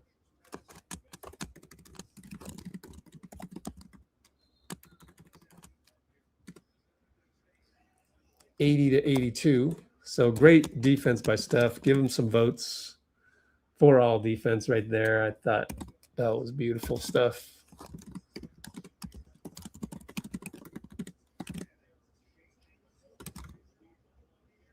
Oh, they're gonna change the call to say off of the Warriors. Klay throws the ball away. Steph finds Al. Al finds Melt, and Melt scores.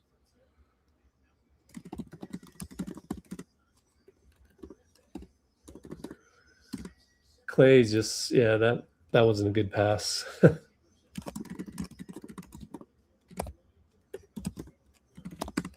82 apiece, by the way.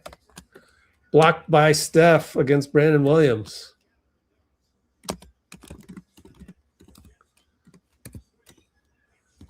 Kick it to Melton for 3. Timeout.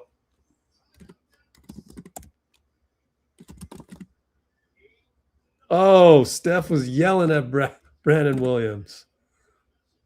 I bet you Brandon said some stuff first. Wow.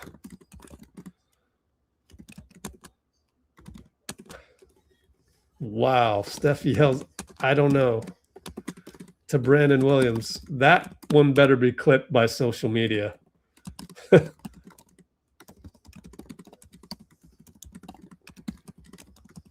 And I wonder what the whole story behind that was.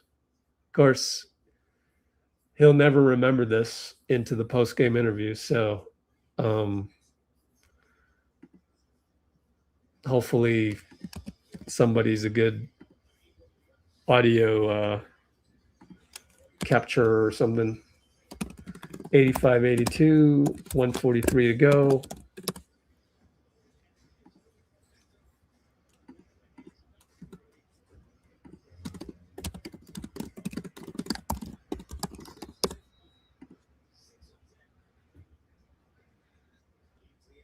Wardell prevented me from clipping the Kuminga knee issue. So I'm going to take a quick look at this.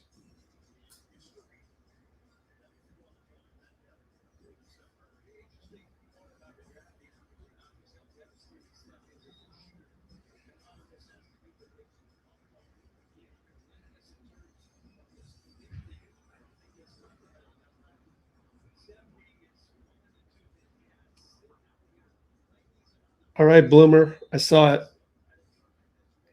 There is a hyperextension. Yeah. Bloomer is absolved. You are absolved.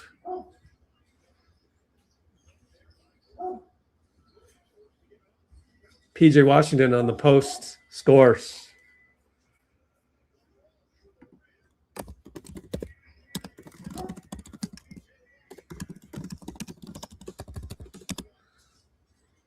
It is a hyperextension and it's ugly. It's ugly. I'm surprised it hasn't caught social media by storm. It wasn't pretty. Melt with the steal as Brandon Williams, and it's a take foul, but they're not going to call a take foul. Pajemski's going to argue for a take foul. Everybody is, and they're not going to get that. The old rule book thing that never gets called.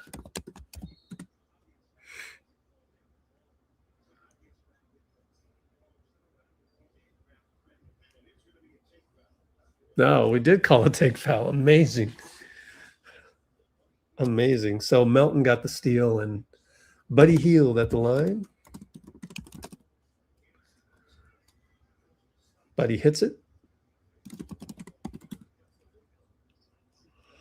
Take foul on Klay. Oh, excuse me. 85-84 Warriors.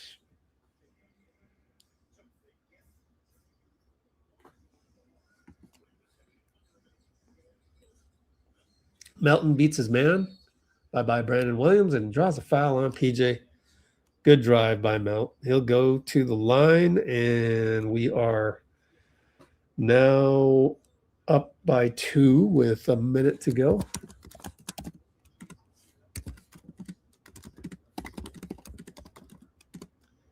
So now we're playing well. If we could just erase all of those instances where we do weird things. Missed the free throw, though. One more coming up.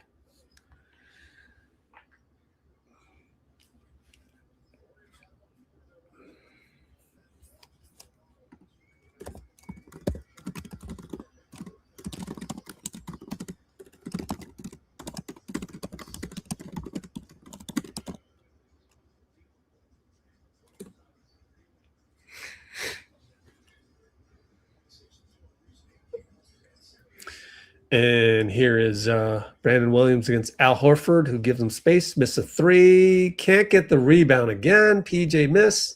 Al gets the rebound. Al can get it. He's tough. Not sure about Gee. Podz goes 94 feet. We're getting good Podz.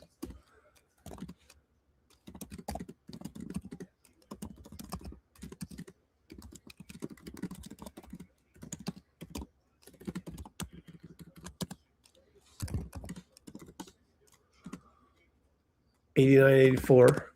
1 second differential. 7 shot clock. 6, 5. Max Christie crossover. Slow Ural on BP, and Gee comes over and blocks it. Melton from half court. No good. BP hung his head. Looked like he wanted the pass. BP's so greedy, dude. Let me rewatch that. I want to see Podz.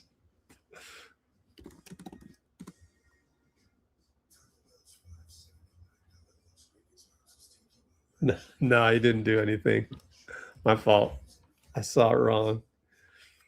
On the Melt half court heave, Podz was with him the whole way. It wasn't, he didn't ask for the ball.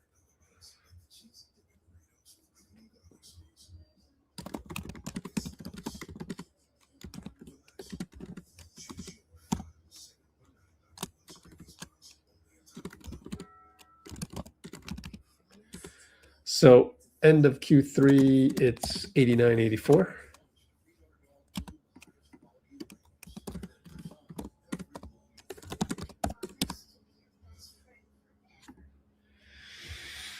Oh.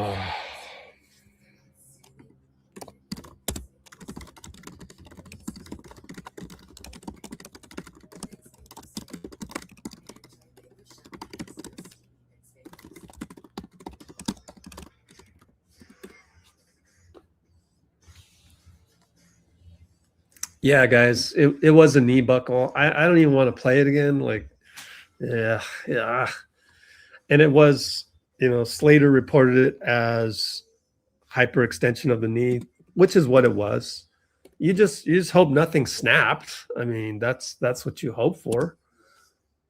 You guess that probably nothing did, because he did keep playing, and then he went to the locker room, whereas, Jimmy was doubled over in pain, right? So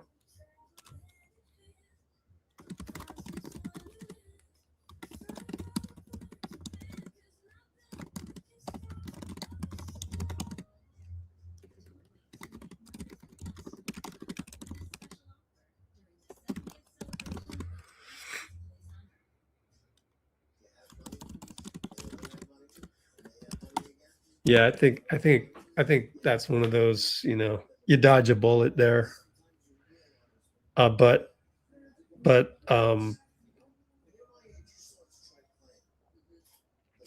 how long does it take to get back from a knee hyperextension, right? I mean, like,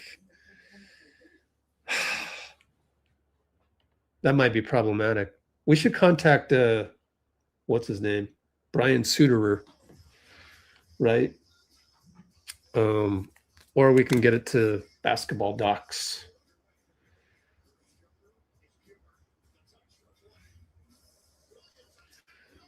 I'll hit up Basketball Docs since they're the small guy. Let's look up Suterer to see if he's got anything yet.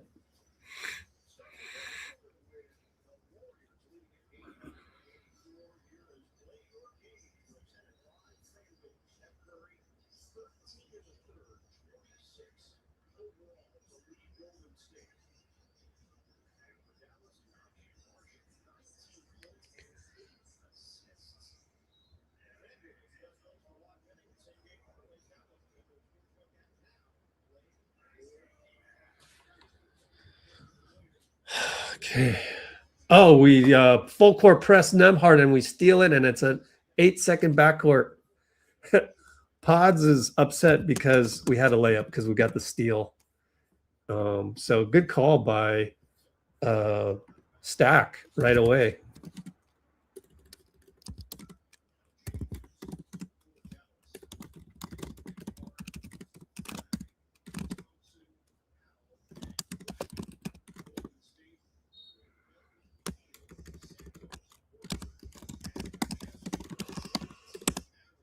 Oh, excuse me. Melton attacks Klay. A lot of contact, no call, and it bricks over to Powell. And somebody guard Klay. He finds Christie in the corner, attacks Gee. Gee got beat on the point of attack again.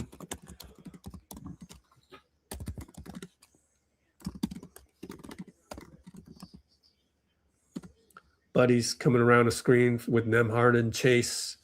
Goes over to Podz. What a nice screen, but we couldn't take advantage of it, especially as Cooper's guarding Podz. Buddy for 3, though, makes all of that irrelevant.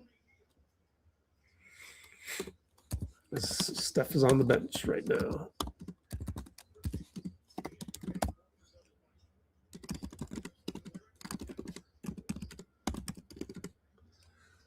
(92-86), our biggest lead of the game. Out to flag, late shot clock. 3 ball against Podz. Got it. Tough one.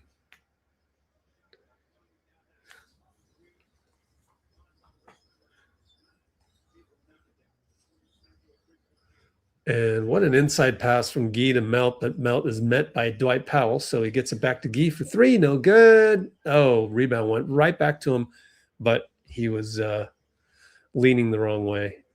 Flag against Gee. And he'll beat him, but he missed the layup. Al Horford touchdown pass Melt. Wow. The modern NBA, man. You miss a layup, it's a layup the other way.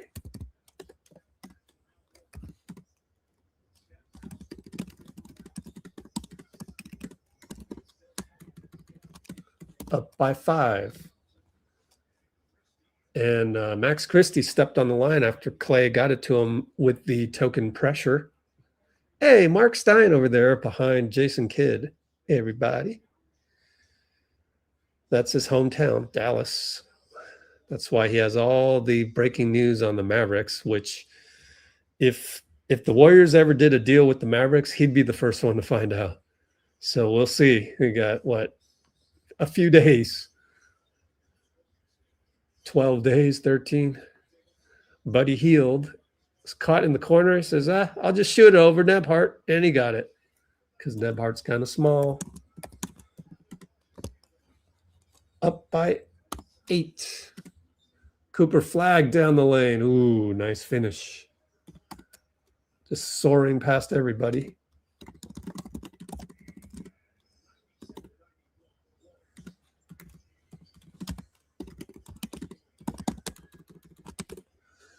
And Podz up top, Klay.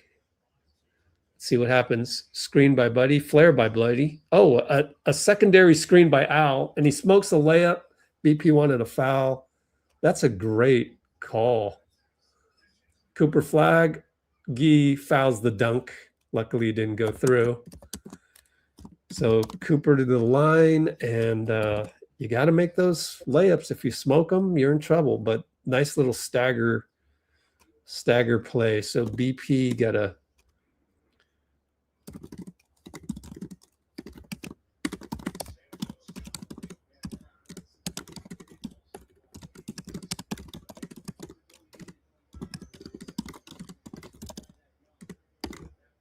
Steph back in with 9 minutes to go. He's on track for 36 minutes.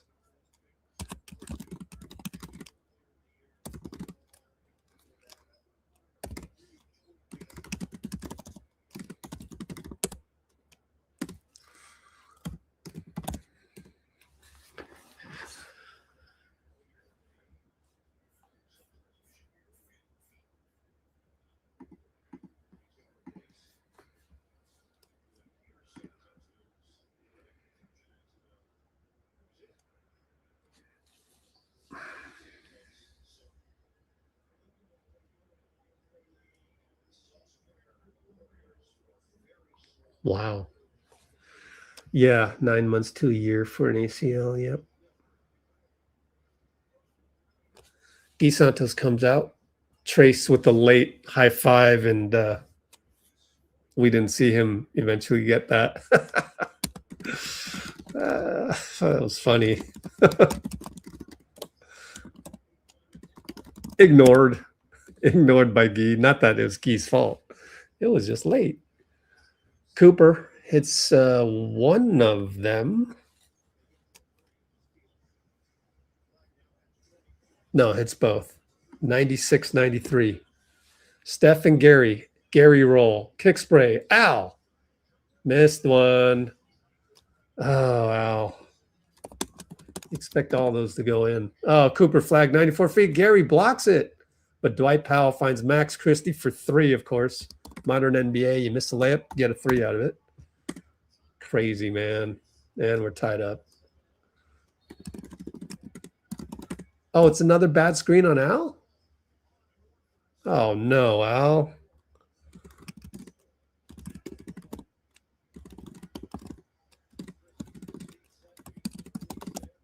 Max loves to get open on the corner threes.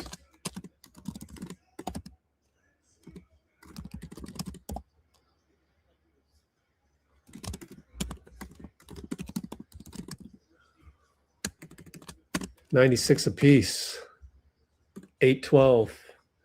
Cooper and Gary. Gary knocks it away. Oh, and then Buddy tried to lead pass to himself, and he turned it over. Max Christie missed a 3, and Podz has to foul Powell. Oh, what a crazy sequence. Man, that sucks.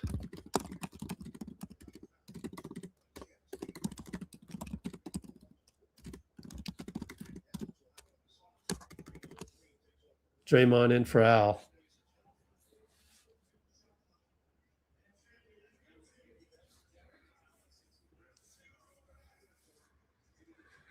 $8:02 to go. I wonder if we'll see Al back later. Just get a rest right now. Hand off to Nembhard. Powell screen. Buddy stays on. Wasn't the best screen.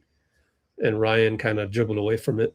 Sidestep 3, just like his bro. And he got it. Dang it. He looked just like Andrew Nembhard right there. We're down 3 as we just can't get anything going. Steph, hero ball 2, splash it. Although the splashes are 3s, right? So swish. Just immediately back.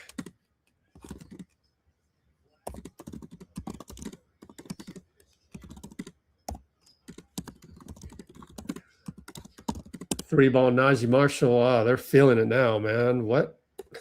It's crazy. They just can't miss now.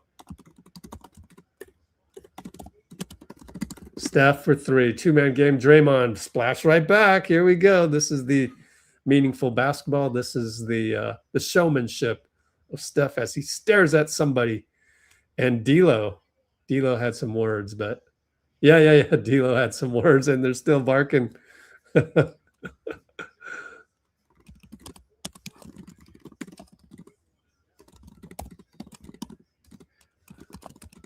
Stares at crowd. D'Lo says something. Steph yelled something back, but we'll never know what it is. Oh, it sucks how we'll never know. We'll literally never know. See, Adam Silver isn't as smart as the NFL, where the NFL can just have the radar, you know, NFL films. Where's NBA films?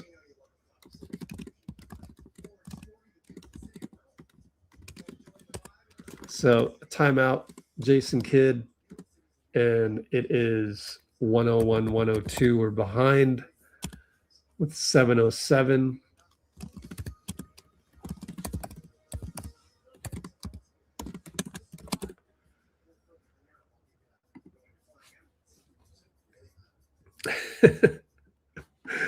Some Dallas player, yeah.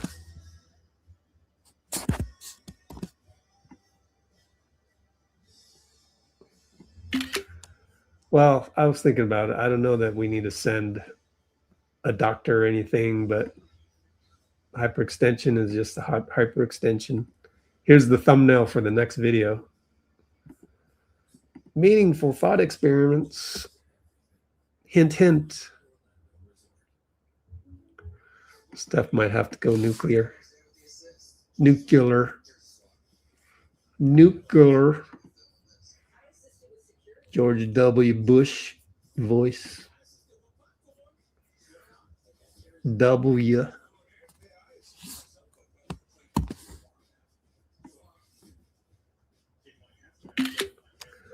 Glad to have you, those of you that hopped on board. Oh, we haven't done a commercial yet, so let's do a commercial break. Let it run 60 seconds. Here's the commercial break coming up sooner or later. I just completely forgot. And I don't even know if these are working, if these help at all. Nevertheless, here's your commercial, 60 seconds. You may or may not have gotten the commercial. If you did, let me know what it sounds like. But let's catch up on some other ones.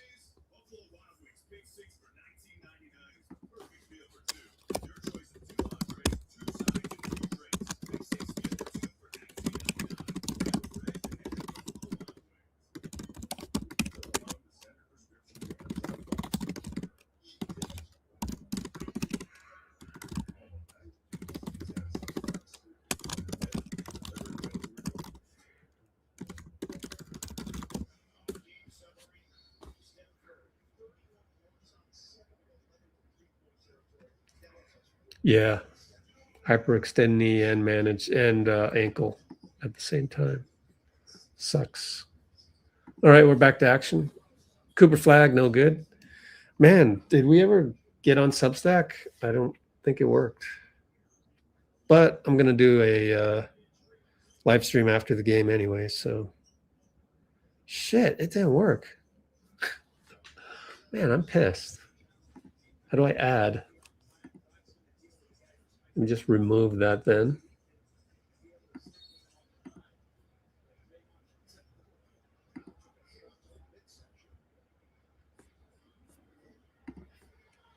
Draymond took a shot to the midsection. No, Powell did.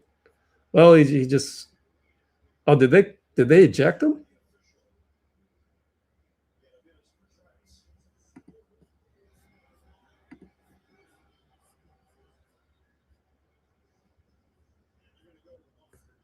Yeah, they're gonna check. They're gonna review this.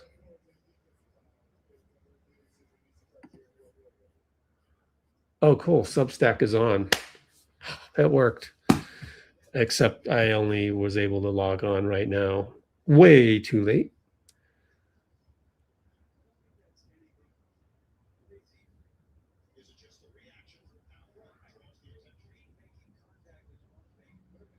Well, so we're going to review this. It's a foul on Draymond, which how many fouls does he have? That's got to be of concern. That's 4.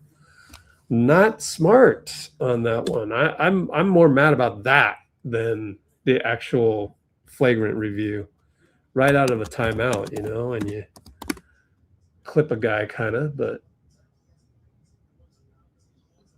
don't foul him. Oh, Petratus is a punk though. It's hard not to resist. Upgraded to flagrant.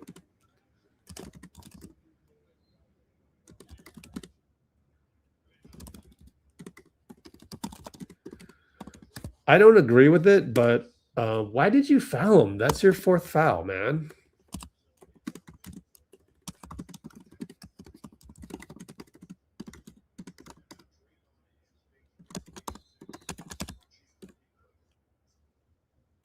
Courtney's going to explain it better than Petratus would be able to.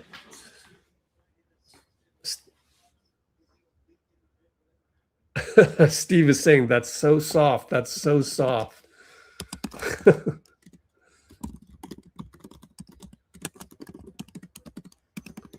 So they're going to get 2 in the ball.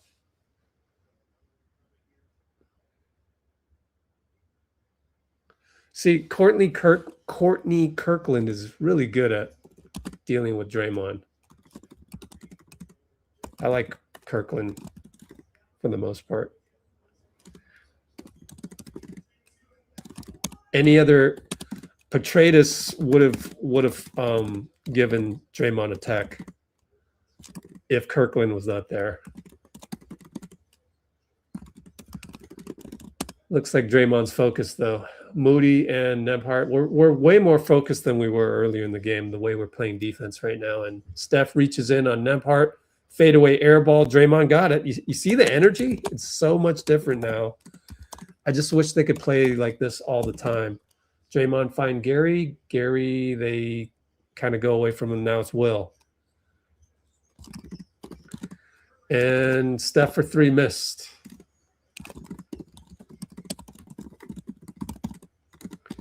Will Rich, Max Christie, Draymond holds him up, fouls him. That's 5. How'd he get open? Was it Will Rich again? Strangely, his point of attack has taken a nosedive tonight, but let me double check. Sorry, Bruce. No, it's transition defense. He guarded the wrong guy. It just wasn't. You got to balance the floor when you're running back on defense. So that's the 5th team foul, man. Now they're going to review that for flagrant? No, there's got to be nothing there. If there is, yeah, Draymond's pissed at, I think it's Petratus, number 50.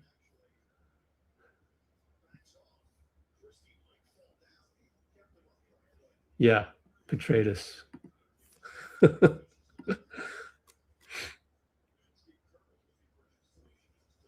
So what did we do on offense? Let's see. Gary went to Will. Oh, Steph missed the 3, yeah.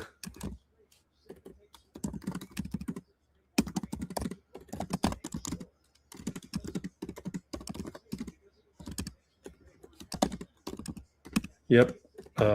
Brent Berry is saying it's the reputation call. Bad transition D.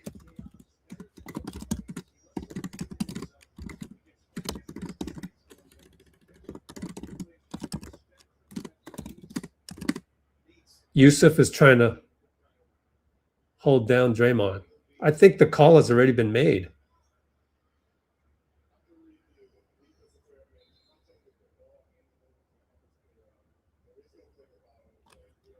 He's still going to yell at Petraeus, though.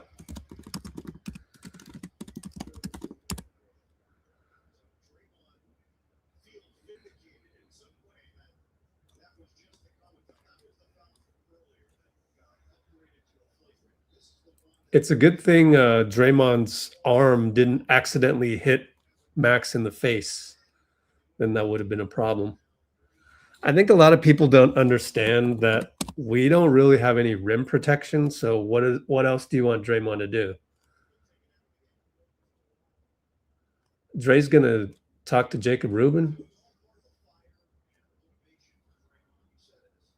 He likes to take it out on assistants.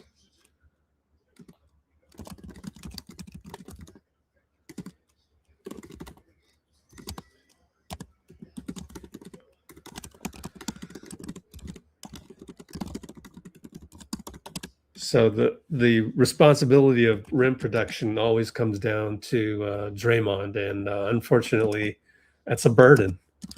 So another reason to trade for Anthony Davis. Hello.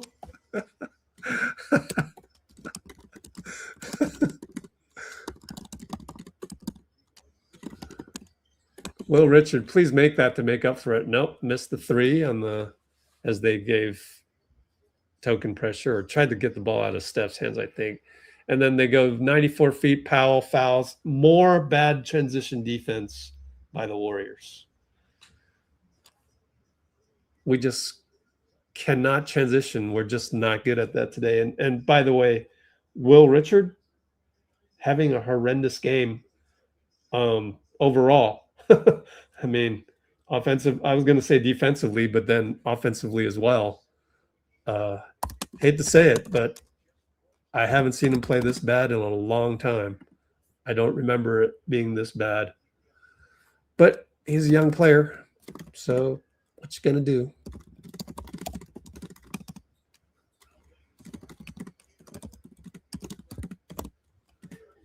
Down by 8. Now we're suddenly our worst deficit, I think.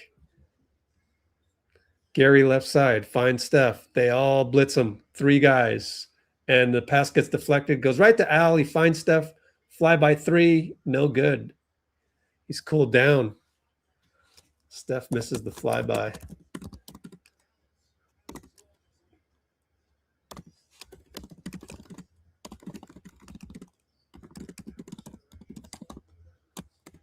Naji tries to take Steph. Back rim good. 101, 111. I mean, the more we have lulls like this, just why wouldn't you do a trade? Podz smokes another layup. He got the seam, but just couldn't finish. That's 3 smoke layups. And then Naji Marshall gets by everybody.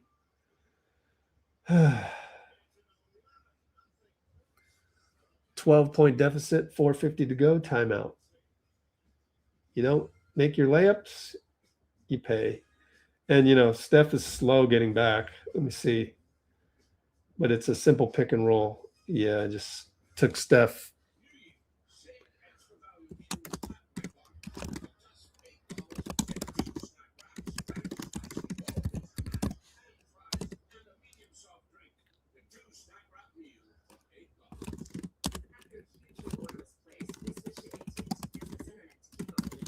I mean, he could be tired.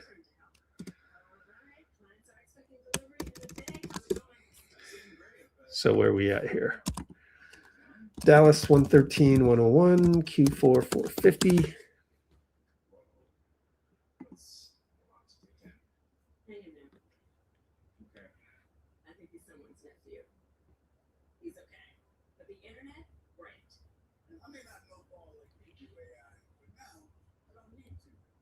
There was urgency for a little bit. We just couldn't. Man, that sucks. I mean, you're absolutely right. There was urgency.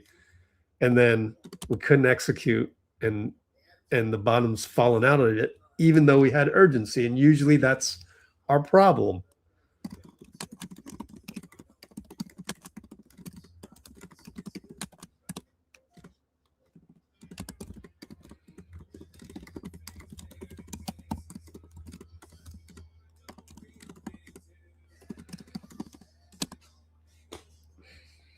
I wonder if it's a, you know, it's one of those Borealis things. Is it a Borealis issue? Like, you got to come with urgency. You don't, and then you have the urgency, and then you're urgent, and then you can't execute. Is it because you didn't have the urgency before? And I'd like to think that they're related. So.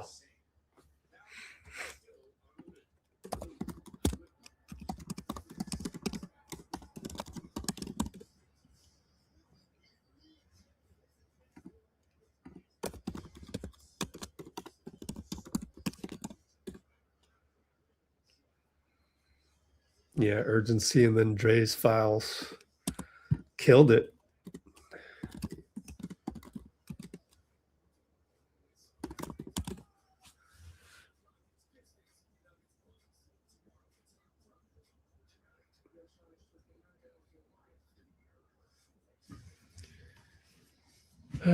Let's check and see if Substack got connected. Yay, we got one viewer.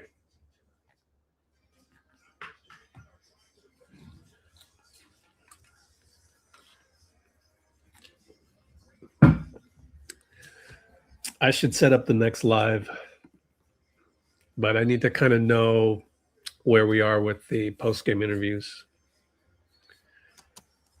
Yeah, urgency in a malformed plan. JK's, oh, Celts Chronicles, what's up? Draymond just destroys this team. Does some good stuff too. I'm saying, man, I'm thinking the trade scenario, I'm going to do a new live after this, so keep a lookout. We're going to look at, again, here's my teaser thumbnail. Teaser thumbnail. Is it not maybe more meaningful basketball to go and get AD and Klay? And when I say that Steph got blocked on an, again, two-man game with Draymond. As I say that, you know, with Draymond's issues, wouldn't it be nice if he had a front court partner that could be relied on? Too bad Al can only play 20 minutes a game. Steph with a hero ball over Max.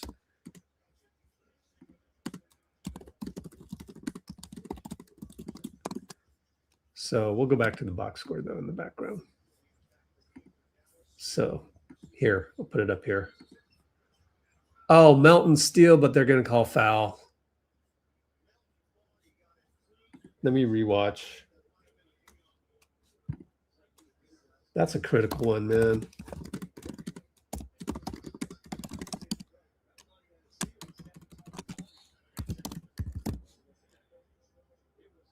That's number 10. Yeah, I thought that looked clean. Brandon Williams. Oh, we're showing replays on Amazon. No, we're not. So it's going to be a long time to figure this one out, right? Challenge time. Oh, come on. That's nothing. Brandon Williams lost the ball, guys.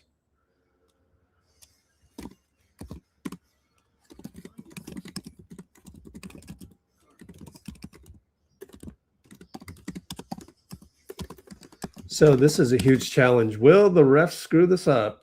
Let's do a poll. Will the refs screw this up? I'm not saying that maybe the replay shows something. I'm just saying whatever happens, whatever the actual video shows, which I can't tell right now. I need one more. Maybe I'll look at it one more time. Like whatever it is, they're going to screw it up. Well, they gave a couple of angles. I mean, I don't see enough for a foul. I just don't on the slow-mos. Slow-mo close-ups.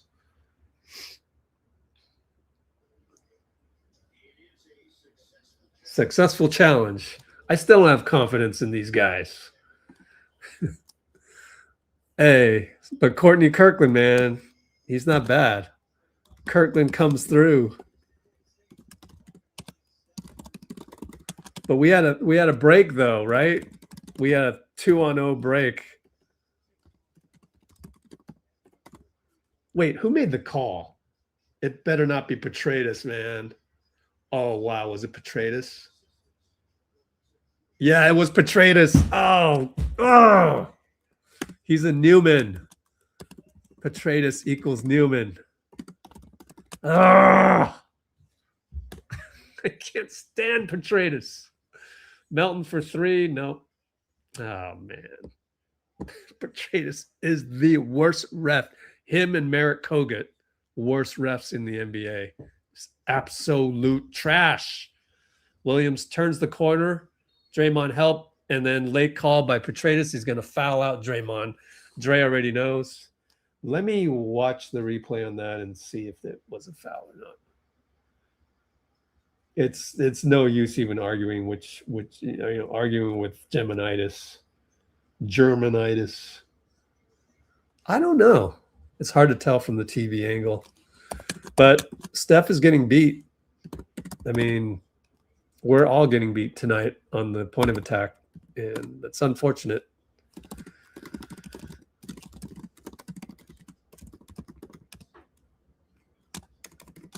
We're going to go down 10. And here, possibly 11. Oh, I didn't know we had an Asian dude on our staff. I haven't been watching the bench closely these days. He might have been there the whole year, and I didn't know.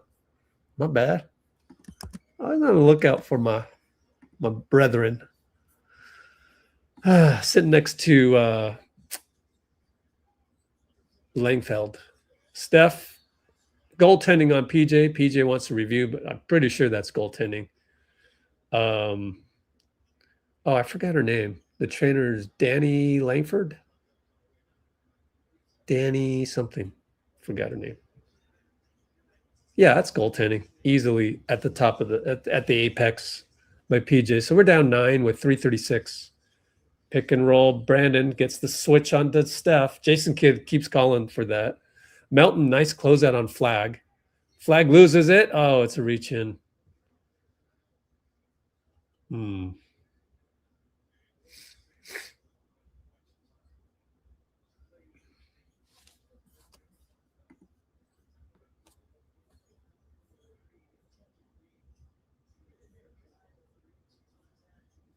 No need to pull, I know. Tubbs Johnson, what's up?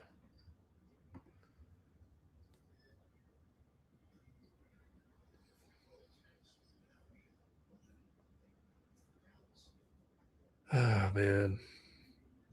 Yeah, stay tuned for I'm telling you, man. The more I watch our team, the more I am thinking we should go after Anthony Davis. And look, the Mavs should want a tank. There's no reason to make the playoffs this season. Especially you got Kyrie. Steph says bye-bye to Max Christie. Easy goat layup. Down 8, 3:15. Man, Steph just looks so fresh. He's so good. Just so good. And he gets that. Jason Kidd calls for the switch again. Brandon shows a little bit more, and Brandon Williams throws it away. And I meant Pajemski shows 106, 108, 116.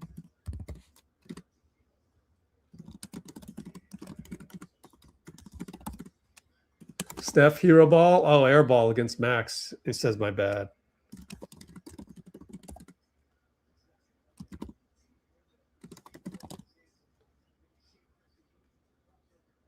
Pretty good defense by Christie. We're going to full court press. Podz and Melt over to Naji. Gets it over. Oh, Naji shoves Podz away. Euro step good.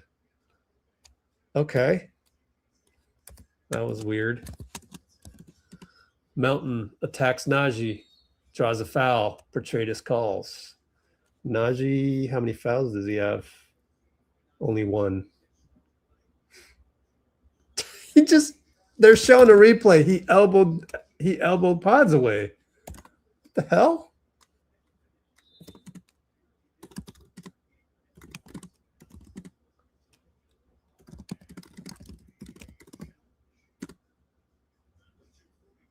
Oh, we're going to challenge this one. Betrayed us again.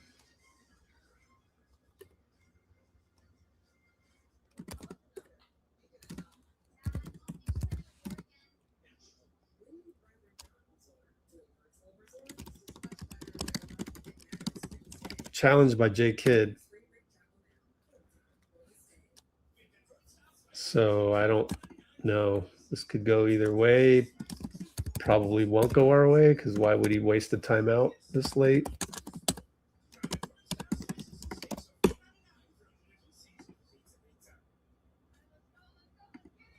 Let's go for Giannis. Well, okay, so always start trade scenarios with why would they do that?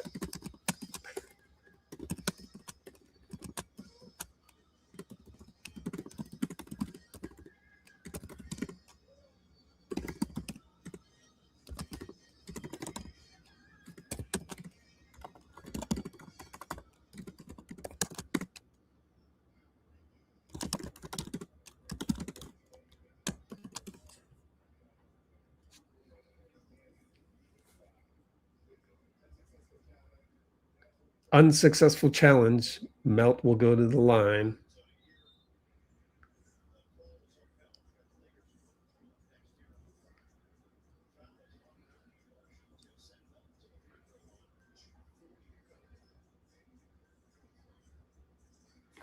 Yeah, but we're like,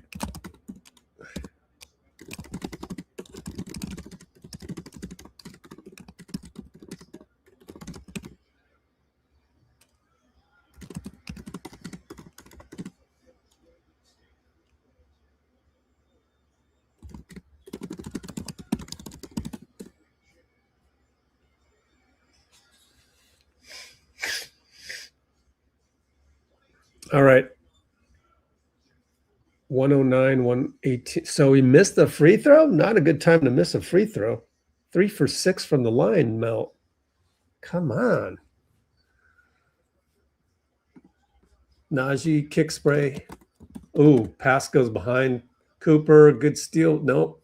Melt couldn't quite get there. PG will get a 3 in the corner.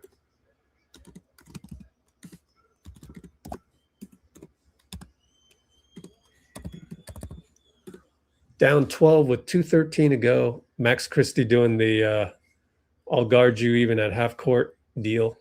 So we'll play 4-on-4. Melton scores 4-on-4. 2:02 to go, and the clock stops at 2 minutes.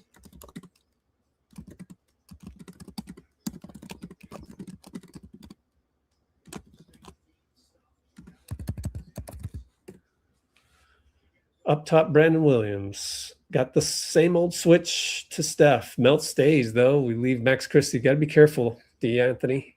Naji is going to take Podz 1-on-1. Oh, late call. Courtney Kirkland calls it on Podz.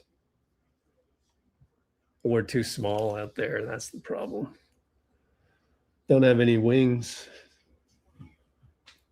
I mean, unless you count Moody as a wing.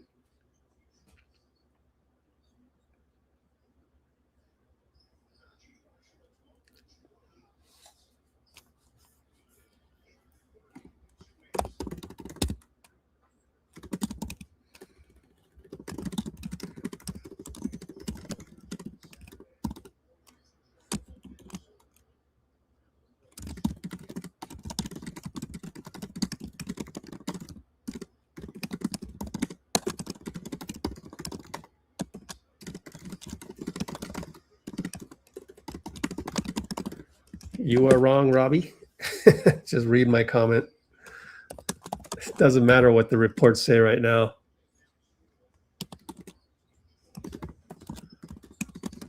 Steph, long 2 against 2 guys. Short, just pack it in, Steph. It's okay. you're a competitor and all that. I get that, but there's no need. It's okay. We lost Jimmy to an ACL. It's okay.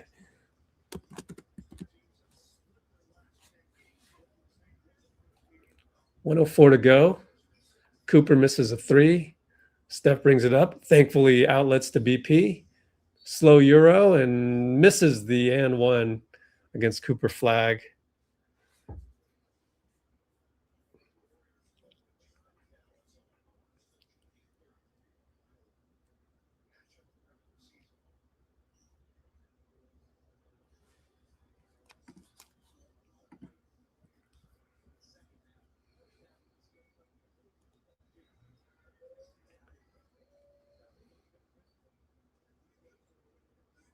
Watch the Grandpa League. Oh, man.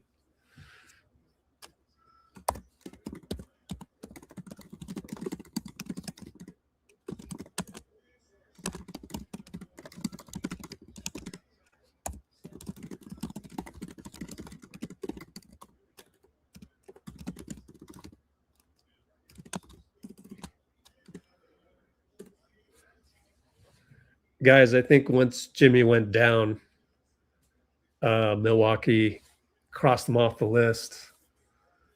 I don't know how you can. I mean, Jimmy is the guy you would have traded Giannis for.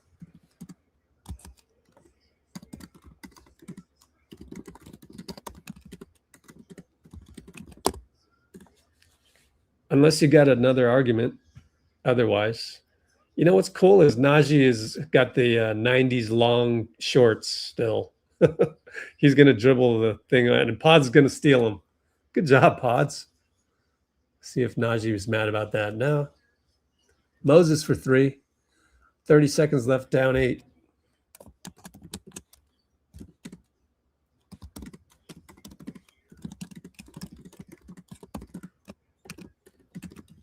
And they'll dribble it out.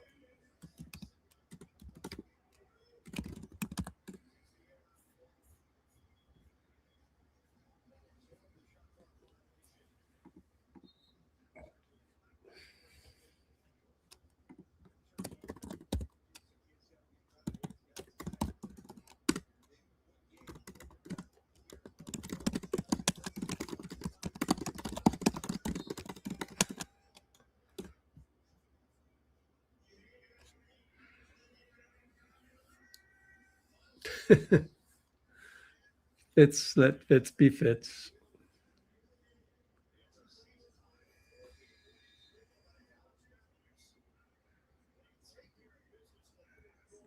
Oh man, talk about blown out of proportion. You guys need to access our Discord server, guys. Free Discord. It's pinned comment.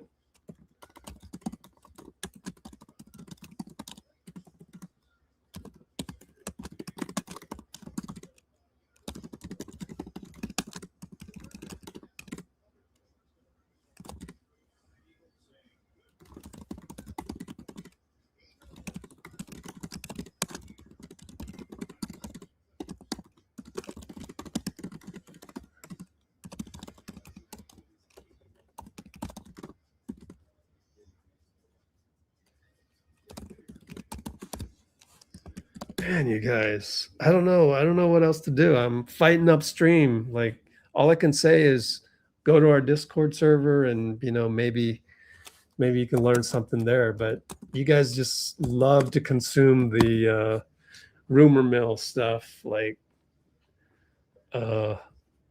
you can word that so you can twist these words like, oh, my source says Warriors assistants are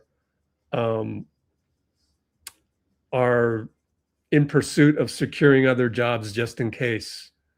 And then you twist that into, oh, he's not re-signing. He's not going to re-sign. He's not re-signing. Oh, and it's like, what? Go watch the 95.7 interview with Steve Kerr today, and you'll see it is what it is. It's like, I love to coach. I love figuring out these problems and stuff. He's been on the podium saying, I think we're in a good spot. Even Mike Dunleavy believes that. I think we're in a good spot. Meanwhile, we're all like, really? You know, we watch the games too, and when it's those non-Steph minutes, like, you know, and then the lack of urgency, or you're down, just the mentality of the team. We don't have tough guys, whatnot. Yeah, like, but the one thing is that every time Steve goes on the podium, he sure looks like, you know, this is what he does. He goes with rotations, things happen, and he deals with those things, and he tries to adjust. And, you know, this whole last week on the podium has been in the same vein as wow, we finally figured it out. We're getting into a groove now. It feels like we're figuring it out. And they did. They figured it out. They figured out to get the ball to Jimmy in the non-Steph minutes. It literally happened the one game on the road. We failed. I think it was on the road. I need to look back when that was. But like, there's an exact period of time when that happened. And Steve was on the podium and he goes, "That's my fault. I need to get Jimmy the ball. That's on me." Maybe a month ago. And now they're clicking. I mean, he loves this stuff. So he goes on 95.7 today, and it's on YouTube. Go to their channel. Listen to the Steve Kerr interview and you'll see. It's just, yeah, I love what I do. But like, when it's time to make a decision on whether I'm going to coach or not, things will happen and there'll be other things that happen. So we'll just see. And so, like, you just shrug your shoulders. Now, why would Logan Murdoch write that? Because he wants people to read his fucking article. That's why. Think about it. So, I mean, Logan's a smart guy. He found his way over to the Ringer. There's not many reporters that can go from, you know, like, no college degree to finding a gig at Ringer. That takes savvy. You don't think he knows what makes articles get read? So come on now. But I'm glad you brought it up. That's what I do. Come here, I'll let you know. I mean, I spent 2013 is when I got credentialed on a season basis. Like, I've been covering the Warriors, going to every practice, every shoot around, every pregame interview, everything on the road, at home. You know, guys like Logan Murdoch will never catch up to me as to how much I covered the Warriors. You know what I'm saying? Like, just by osmosis. Now, he does something different than I do. I don't write articles.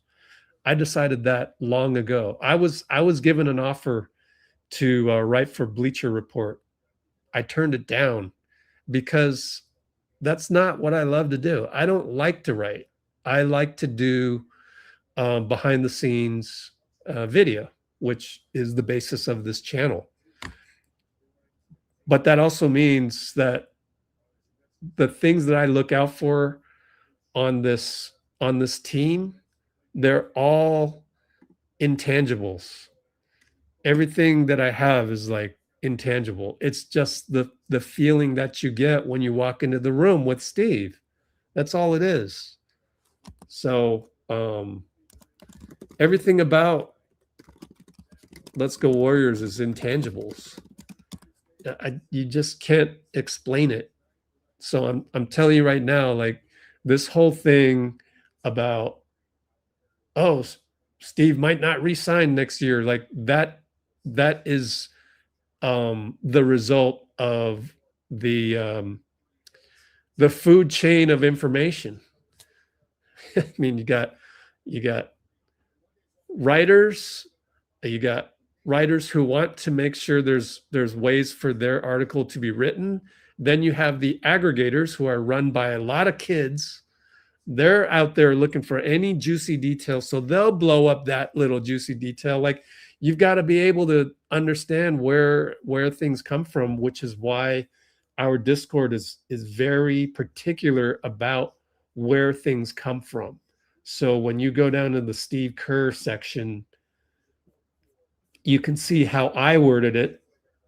Logan Murdoch of The Ringer on some of the assistants on Steve's staff. And then now you can get the exact source quote that aggregators will blow up and make it like a big deal. This kind of stuff, like for an assistant to go interview for other jobs, like, I mean, what do you expect? Like, I would hope that they do that because they're smart people. Like Jacob Rubin, like you cannot put a gun to Steve's head right now and go, are you coming back? He cannot give you that answer. He's literally going to make the decision when the decision is made, just like when KD decided to come to the Warriors. I forgot who he told. It was, I mean, it was written about. They interviewed him. It's like, you know, I mean, I did all the meetings and everything, but you know, you don't really make the decision until like the day of. So if I'm an assistant, like Jacob Rubin, good guy, Chris DeMarco used to play in my league, but he doesn't answer his phone anymore, especially not from me. He's a famous man. He's a made man now.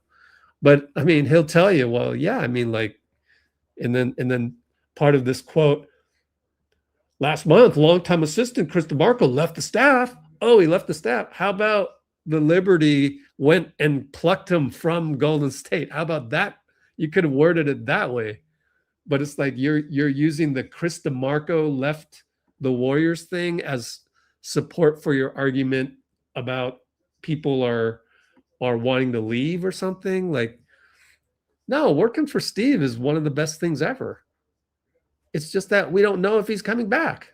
So, oh shit, if he's not coming back, just do the math. Then there's probably a regime change. And if there's a regime change, that means the new coach can bring in whoever he wants. Why the heck would you want me, like Jacob Rubin, assistant coach to Steve Kerr? Like, there's not, this isn't NFL. This isn't, you know, like Robert Saleh goes to the Tennessee Titans. No, unless you're a big name like Frank Vogel on Jason Kidd's staff, maybe even Terry Stotts on Kerr's staff. But if you're one of the other guys that just, I mean, you can't be a famous guy because you don't want, if you're Steve Kerr, you want to hire the Jacob Rubins. You want to bring them through so that they have loyalty to you and they're not a big name and don't have a huge ego. Like they want to work for you.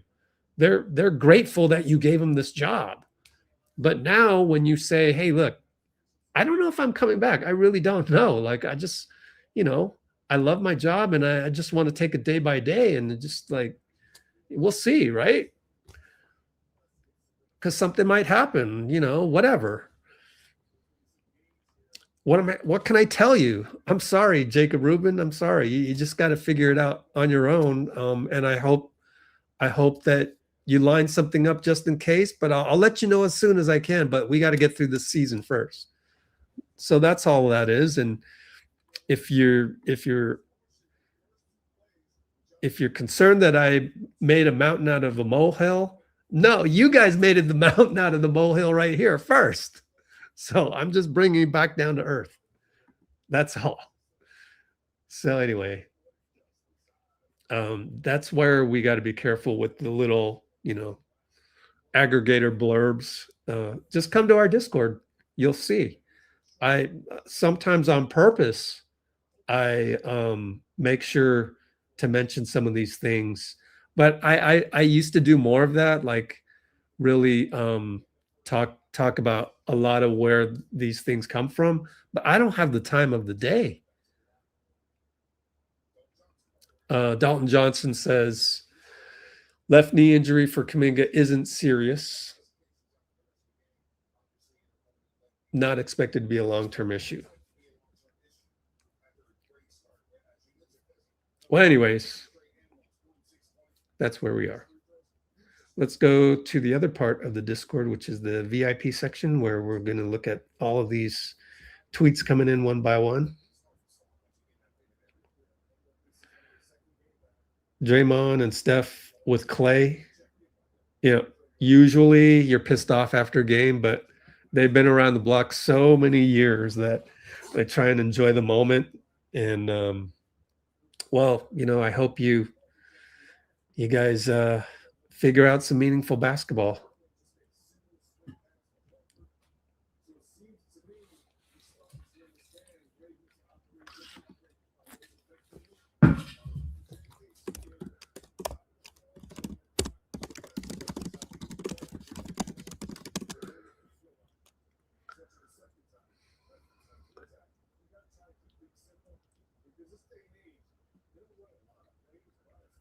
All right, so we'll have the post-game interviews. So up next, let's do a commercial break. Give myself a break. Let it run for 60 seconds. Next up, my recap based on my game notes, and then podium visits by all the guys. So here we go with the commercial. Percy in the house.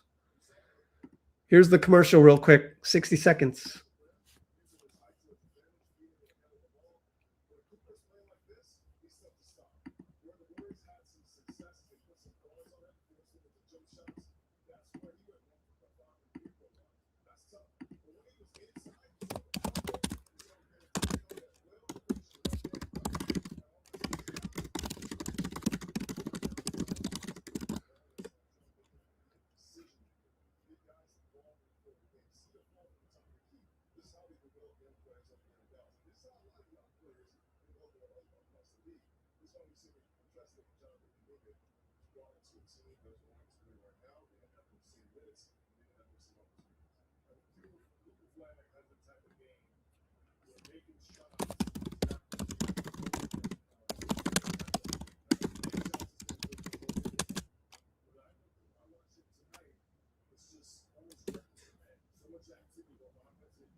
How come you guys don't give Draymond help? Like, you guys say Steph needs help, but you never say Draymond needs help, as in another defensive player. Why is that?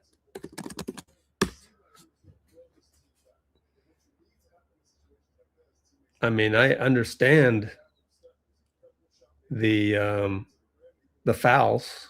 I get it, because people are waltzing by other people. There's no point of attack. And you guys want to throw Draymond under the bus because it's an easy target. I mean, but that's fine. I realize that that's what we have to do here, because sometimes basketball is more complicated than what you see. But that's how it is. Like, I think Draymond, of course, you know, he's not out there trying to flagrant foul people. It's just that when a guy gets driven past and he decides to take the foul on the guy, like he has to make sure that he protects the rim, and that's part of it, is taking fouls. And like the sixth foul, like, once again, it was Steph getting turned on the corner, but I can't even blame Steph because the guy's 37 years old. He's getting attacked downhill by Naji Marshall, who's a pretty damn good player, not to mention 6'7", built solid and all that. Like, you know, that's where you wish we had Wiggins, but we used the Wiggins contract to get Jimmy, but now Jimmy's injured, so that leaves a void. But like, you have to take that into account. You can't just go, oh, it's all Draymond's fault. Like, he's got no help on defense. Like, it's a freaking sieve out there. Not even Will Richard could stay in front of anybody, and you figure at least he would, because he's the one guy that does, other than Melton.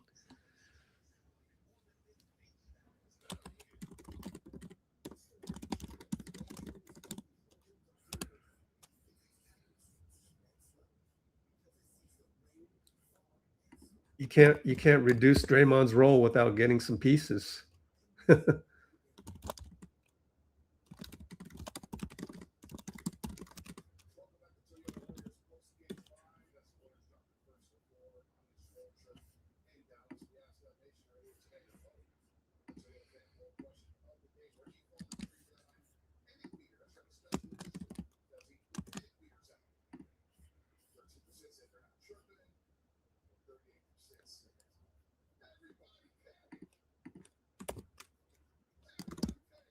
And you say we need a wing, yeah, but at what cost?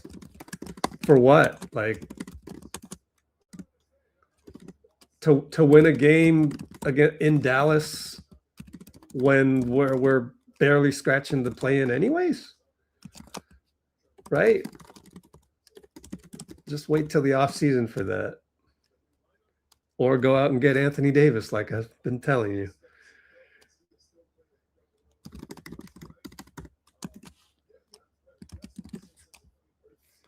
So I know we need a wing. It's just that I don't think we need to go all out right now for that guy. Would have wanted a wing even with Jimmy as well.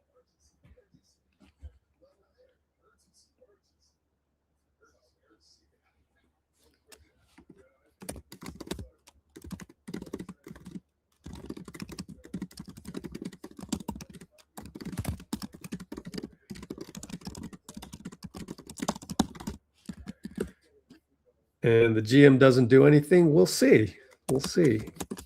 You can only say that on February 6th.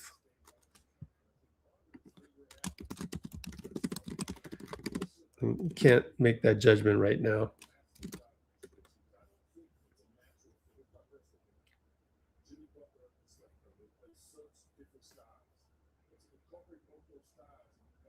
And it's not hard to be high vibrational. I'm teaching you how to be high vibrational right now.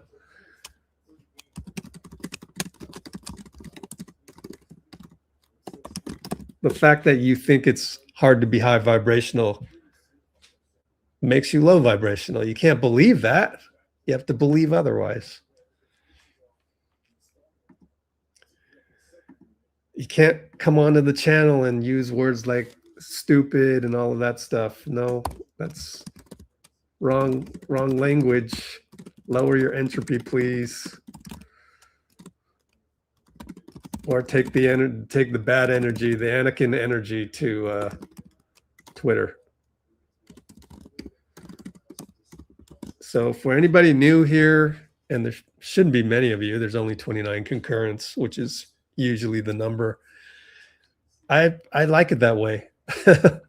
I'm not trying to get more people to click here. It's just I don't want anybody here to make me feel bad that I like my team, that I love my team.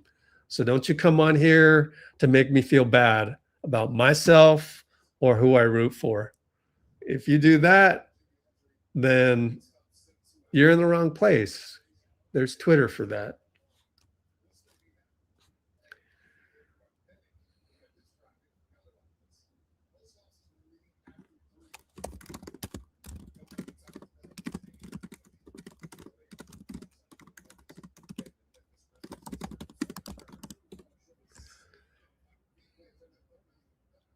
Whatever guy we would have got for JK 3 weeks ago makes no difference. Jimmy being out changes everything. Like, we're going to barely scratch the play-in at this point, and that's fine. But that's also why I've got one solution, and that solution is maybe the Mavs would actually take Jimmy's contract. He's sidelined. Let's tank. let's get an even better lottery pick this year than we are now, even though the percentages aren't that great moving. You have to be in the bottom 3 to really get a top 5 pick guaranteed, right? Top 5 pick that can change your franchise. And they've already got a guy that changed their franchise last year. So it's a tough sell in and of itself to go, here, take a guy that's injured. That will legitimize your tanking, make it easier to tank, in fact. And let's deal for Anthony Davis. We'll get you off of it, Davis, so that, you know, but maybe there's a better deal coming in for him. I don't know, but at least it's something to think about. And that helps me, be more high vibrational, so that you're not stuck here in this, you know, in this quagmire of emotion. We just lost a game to Dallas. It's 2 games after Jimmy, and like, we didn't play well in many rough stretches. JK got hurt. So you just want to sulk and all of that. I get it. So that's why I'm coming up with these solutions that are plausible, that can't be just like dismissed as, you're just in a good mood to be in a good mood. No, you know, I'm actually giving a plausible solution. Like, here's one of the proposed trades.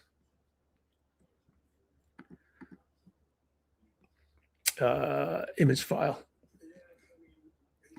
Here's one of them. I'm the first guy to say, let's get the Pistons involved. Send Buddy Hield the Pistons. That will relieve our, you know, we need to get rid of a roster spot here, all of this. So we'll go through that.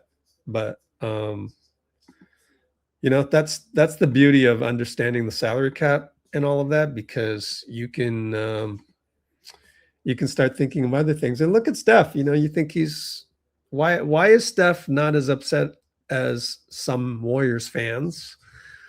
You know, take his lead, take his example. Why is he still enjoying the moment? What is it about that? And learn from it.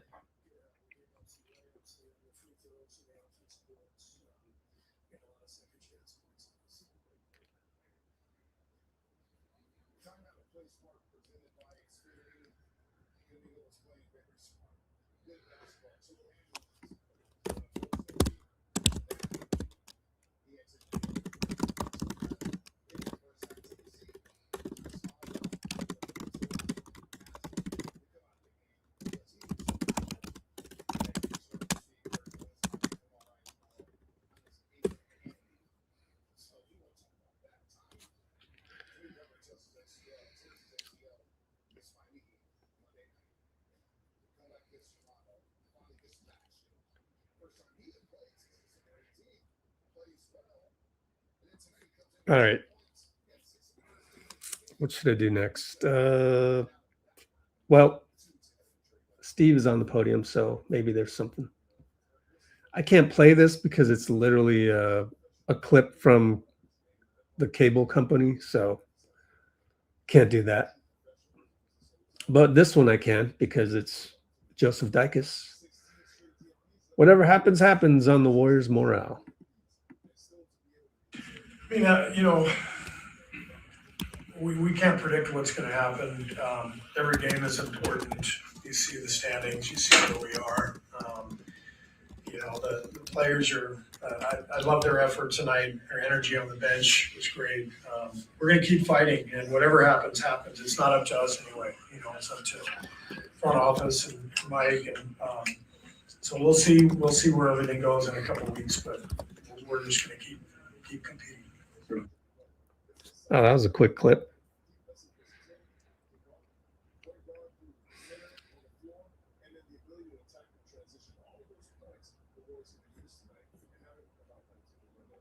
Yeah, stay tuned for my Anthony Davis idea.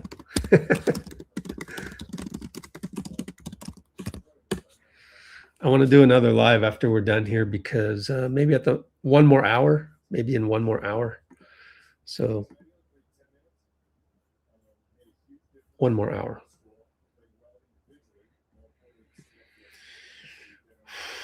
Told reporters that Kuminga's getting an MRI. Oh man, that would suck. That would suck.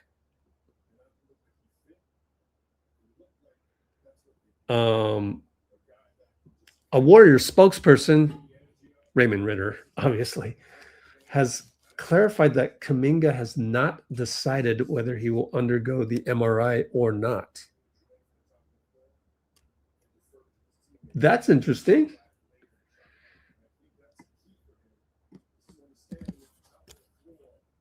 That's a strange one. Why would you not get it? That's crazy. I don't even know what to think about that. I think eventually you'd have to get one, right? Unless he's okay. Maybe it's just bad optics to go bad public relations. If you say I'm not getting an MRI, that means you're fine. I know I wouldn't. Why? I don't want to deal with the medical bills. I don't want to even see it. I don't want to do the knock on wood, right? I don't want to do the oh, your insurance will cover it. It won't, I don't even want that to be a thing. So I wouldn't get an MRI, but that's me. Totally different scenario.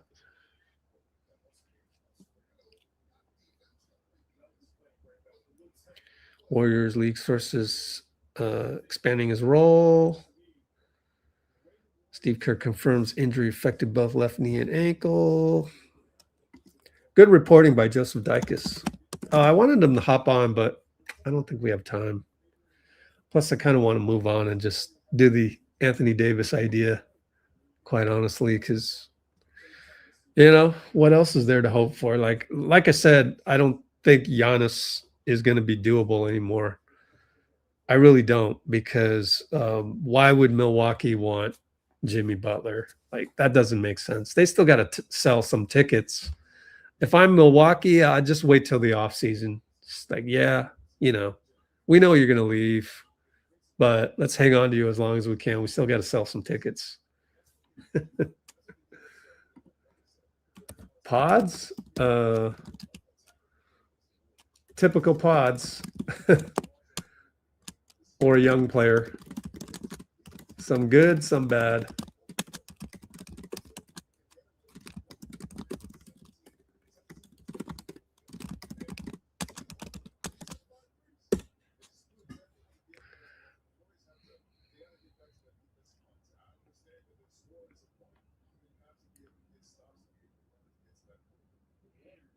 Yeah, we'll go through all that stuff, Bloomer.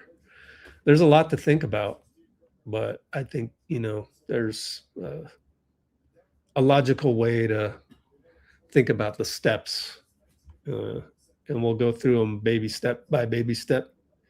Might be a little too slow, my style, to get through that.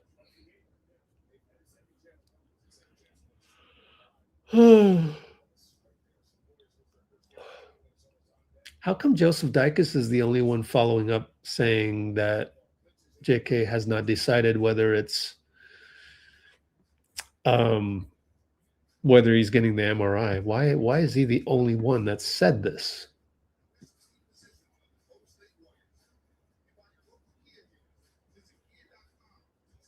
Weird. I'm going to set up the next live. Let's see. Oh, let me see if Steve is... The Steve interview is there.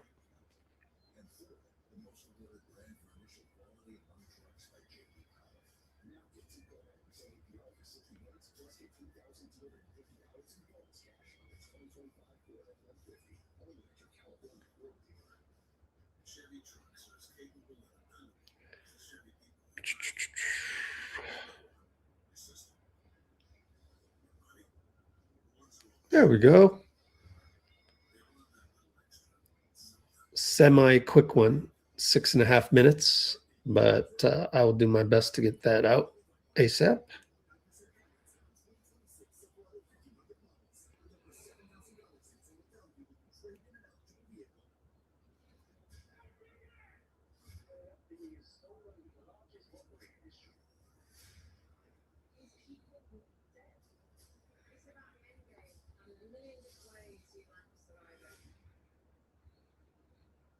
Service doesn't end when the uniform comes off. When you donate your vehicle to Vehicles for Veterans, you're helping fund programs that support veterans as they find purpose, stability, and a way forward after service. Donate your vehicle today at vehiclesforveterans.org. All right, I guess we'll get Steph after this. Let me do a recap though. Here we go, recap time. Let's let go of the actual, result of the game and try and get back to recap style. All right, here we go, guys. The recap of the game, going through my game notes, which are in the description, although not all of the timestamps are there. All right, we started the game in Dallas with Guy Santos as a starter at the 4, Draymond at the 5. Podz also started again, and this was because Dallas rolled out a small squad as well with kind of Cooper Flagg, point forward, Max Christie, Caleb Martin, Naji Marshall, and Dwight Powell. PJ Washington finally came back from injury, so he was on minutes restriction. He did not start. But right away, the theme has always been with these, as Bruce would say, ancients. They have trouble being focused right out of the gate. They just do, especially if there's no Jimmy around to kind of, be the big brother. Or in this case, I guess the middle brother. But Draymond immediately, old man, smoke a layup, and then the other way, Flagg gets an and one. So right away, 3-zip. And yeah, that theme kind of stayed a little bit because Draymond threw the ball into 3 people. That made no sense. Naji went 94 feet the other way, but Podz got into it, lost the ball, but got it back. Wasn't a turnover, but just didn't really feel like we wanted to play. Draymond misses a push shot in the lane, and yet Steph gets a 3 off a 2-man game, pick and roll with Draymond, 6-3, not too bad. And later on, Podz, 8 minutes to go, misses a dunk after Draymond's steal. So we could never really capitalize all game long. There were times when things were just like a pickup game back and forth. And yet it was still pretty close for the majority of the first quarter. But you could tell, like, Dwight Powell gets a bucket and Draymond hangs his head, tried his best to stop it, but didn't really get the help, like from Gary, who had come in. By the way, Gary, kind of a forgettable game. Like, I don't know that he really was able to put some good plays together, although he did get a layup with 6 minutes to go on an ATO on the pick and roll with Steph. And yeah, the Mavs would throw the ball out of bounds sometimes as well. And that was good fortune on our part. First quarter, still a close game, 19-17 Warriors, as JK came in the game. And first of all, got a fadeaway and one to make it 17-14. And then later we're up 19-17, as I said. Pick and roll with Podz, rolls, and scores the layup and one. And by the way, it feels like, as we ended the game, when everybody was in a bad mood in our chat. Remember, I mean, we not only don't have Jimmy, but we didn't have JK as well. So just not a whole lot of athletes in length out there other than Steph bombing threes, right? That's pretty much what you'd expect. But yeah, we'd still continue to play well. Al Horford with a three to make it 25-21 with a minute and a half to go in the first quarter. JK got a steal of Klay. Klay also wasn't really, it was a forgettable performance as well from Klay. So yeah, that Anthony Davis Klay trade that I'm talking about, I'm not getting Klay to be like this dynamic player. I'm getting Klay because he's Klay, and it will make it more fun for us fans. In fact, he's way overpaid, right? 16, 17 million when he's putting in a performance tonight that's equivalent to Buddy Hield at 9 million, who's also probably overpaid. You know, so I'm not trading for Anthony Davis and Klay to really get performance out of Klay. I'm just trading for Klay for fun, literally. But what's the alternative? The alternative is this, right? So, but that's another story, and I'm going to do a separate live and a video for that. Now, Melton, end of the first quarter, he nearly got called for a foul against Max Christie. And again, Melton, I don't know if you'd say he's 100% back yet. I would still categorize this as still not quite back. You know, you have your up and downs. It's almost like you're a young player, but you're not. You're a seasoned veteran, restricted to 24 minutes, but you're having ups and downs, because you just got back from injury. So it's understandable. But you know, we're going to get these inconsistencies over and over again. Steph, overall, only 2 turnovers, which is great. But some of them came at inopportune times. To start the second quarter, for example, threw the ball to the other team. Ryan Nembhard goes 94 feet. But luckily, Steph would curb that and not do any more ttbttots, which is throw the ball to the other team, the acronym. We would miss a ton of threes, and yet the game would still be in reach. QP would miss a 3 wide open, and he's been struggling. By the way, Draymond didn't play too bad. I mean, defensively, took a charge. I know he fouled out later on and everything, but you look at the notes, I mean, he played pretty solid. Then Steph, another dribbling turnover. That's where his 2 turnovers occurred back to back, almost within minutes of each other. Cooper Flagg goes down the floor, races down, and 2-hand dunk a putback. So we've got some self-inflicted wounds early on, and yet 31-29. It's really not that bad, because the Mavs tend to be a little discombobulated as well, tend to not really have an identity. I mean, Flagg will take a few jumpers here and there, but they're not all going in. So when they're not, they kind of have a little bit of an identity crisis. QP, more stone hands, turnover. JK subs back in, which is great. Still kind of interesting substitution patterns, as we had BP out there with Moses and Melt, JK and Al. I prefer to see JK with Steph, but you prefer to see any guy that you're rooting for with Steph, obviously, but just not quite the case just yet. And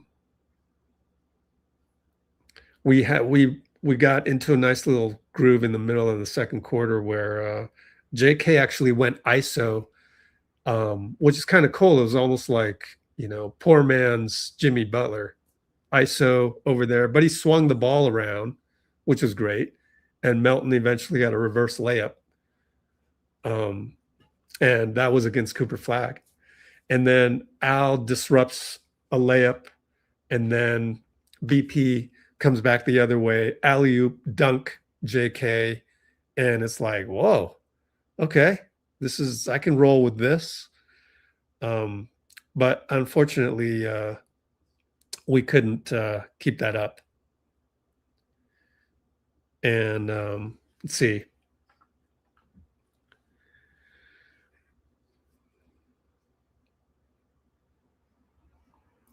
Melton would keep going. He would get a nice box out, steal, and go 94 feet layup. And that's just like, wow, you're going Melton. That's at his best. And then even there was a technical on Naji Marshall arguing a call. So we're up 40-37. And JK got a steal. But again, Podziemski, as was asked of me in the comments just now, BP calling for the ball with the two hands up. I personally can't stand that, but that's just me pretending I'm back playing in my Chinese tournaments, Filipino tournaments. And like, if my teammate threw up the two hands all the time, I'd be like, dude, I got you, man. But BP loves to do that. So I heavily criticize him for that, even though it wasn't a big deal. But he did miss the three. He got the ball and he missed the three. And it's so like BP is this metronome, this pendulum. He plays well, plays bad, plays well, plays bad. And tonight was one of those. And that's around when, with 4 minutes, 38 seconds left, BP drives in with the slow Euro finish. No, PJ Washington blocked that one. However, going back 94 feet, Al blocks them. Fast break the other way. JK, oh man, steps on the other guy's foot. In the process, knee buckles. I must credit Bloomer. He was pretty adamant that the knee did buckle. I had to go back at halftime to search for the clip, and it does make you cringe. But there was no, in fact, JK had to sit down. A little girl at a courtside on baseline let him sit in her seat. He sat there for a little bit, looked like he was in good spirits, said thank you to the little girl. I mean, she couldn't have been more than 7, 8, 9, or 10 years old. It was really cute. Then went and made his free throws, still played, but eventually had to sub himself out to go to the locker room. And if you look at the replay, it's like, yeah, I probably would have subbed myself out right away, even though you always do want to shoot the free throws due to the NBA rule where, you don't want to be unable to come back, even though he couldn't come back. But right after that, one of the bad things that we kept doing was the transition defense. It was just really awful. And Naji got a layup uncontested. Literally, it was parting of the Red Sea. Steve was mad, called timeout, kind of looked at his guys and go, what are you doing? You can't let a layup go down the middle of the lane like that, as if we were in middle school. And we're only up 45-41. I'm gonna kind of fast forward a little bit. We had a couple of throw the ball right out of bounds with 3 minutes to go, under 3 minutes. You even had the camera looking at Steve Kerr, and he's going looking at the back row to Jacob Rubin and basically saying, how is it possible that Brandon Podziemski can throw the ball inbounds? Was it right after a timeout? No, it wasn't. Throw the ball inbounds from the sideline and just let it sail all the way out of bounds on the other side of the court. It's just mind-boggling. So yeah, again, Podz just doesn't make any sense. And we had a lot of those, middle school basketball plays, and that kind of thing was finally solved thanks to Jimmy and him settling everything down. So it's just a shame that we're back to those habits without, middle brother there.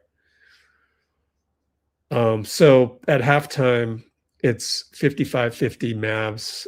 They went on a mini run at the end there. As I said, we were actually up 45-41 a long time ago, 45-39, and it ended up 50-55. So that's a 5-16, 16-5 run by the Mavs. And my recap at halftime was, we just can't hit any shots. We don't really have any creators. I mean, Melton can create a shot, but he's limited in his minutes. So when Melton doesn't have an opportunity to be out there to take over a little bit, well, our shooting is going to be atrocious because we just don't have shot creators other than Steph and JK, but JK had to exit the game. And yet we're only down by 5. 55-50 is not really that bad considering.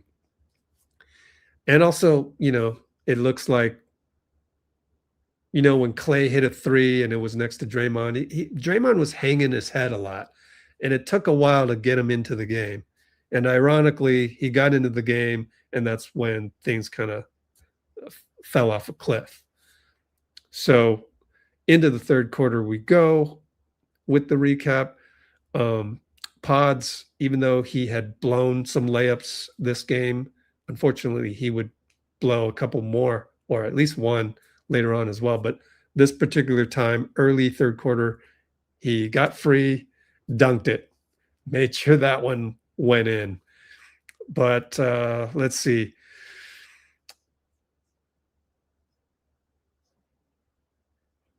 At about the 8-minute 20 mark, BP and Moses kind of played some two-man game, not just once, but like twice, like working the ball around, got it back to Moses, got it back to BP. And it's just weird to see a non-Steph and Draymond two-man game, although it wasn't intentionally two-man game. It just, they were running the 0.5 basketball system. 63-59 Warriors, timeout Jason Kidd. At that point, Slater tweeted out that JK had that minor knee hyperextension, wouldn't come back.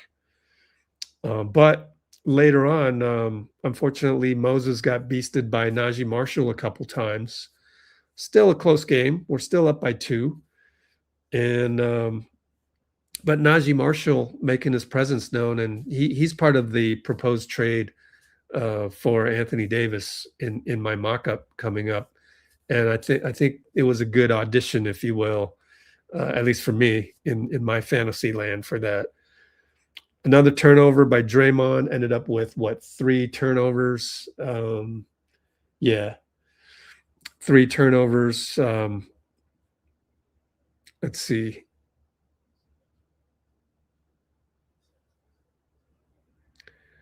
And Gary tries to go behind the back on a turnover.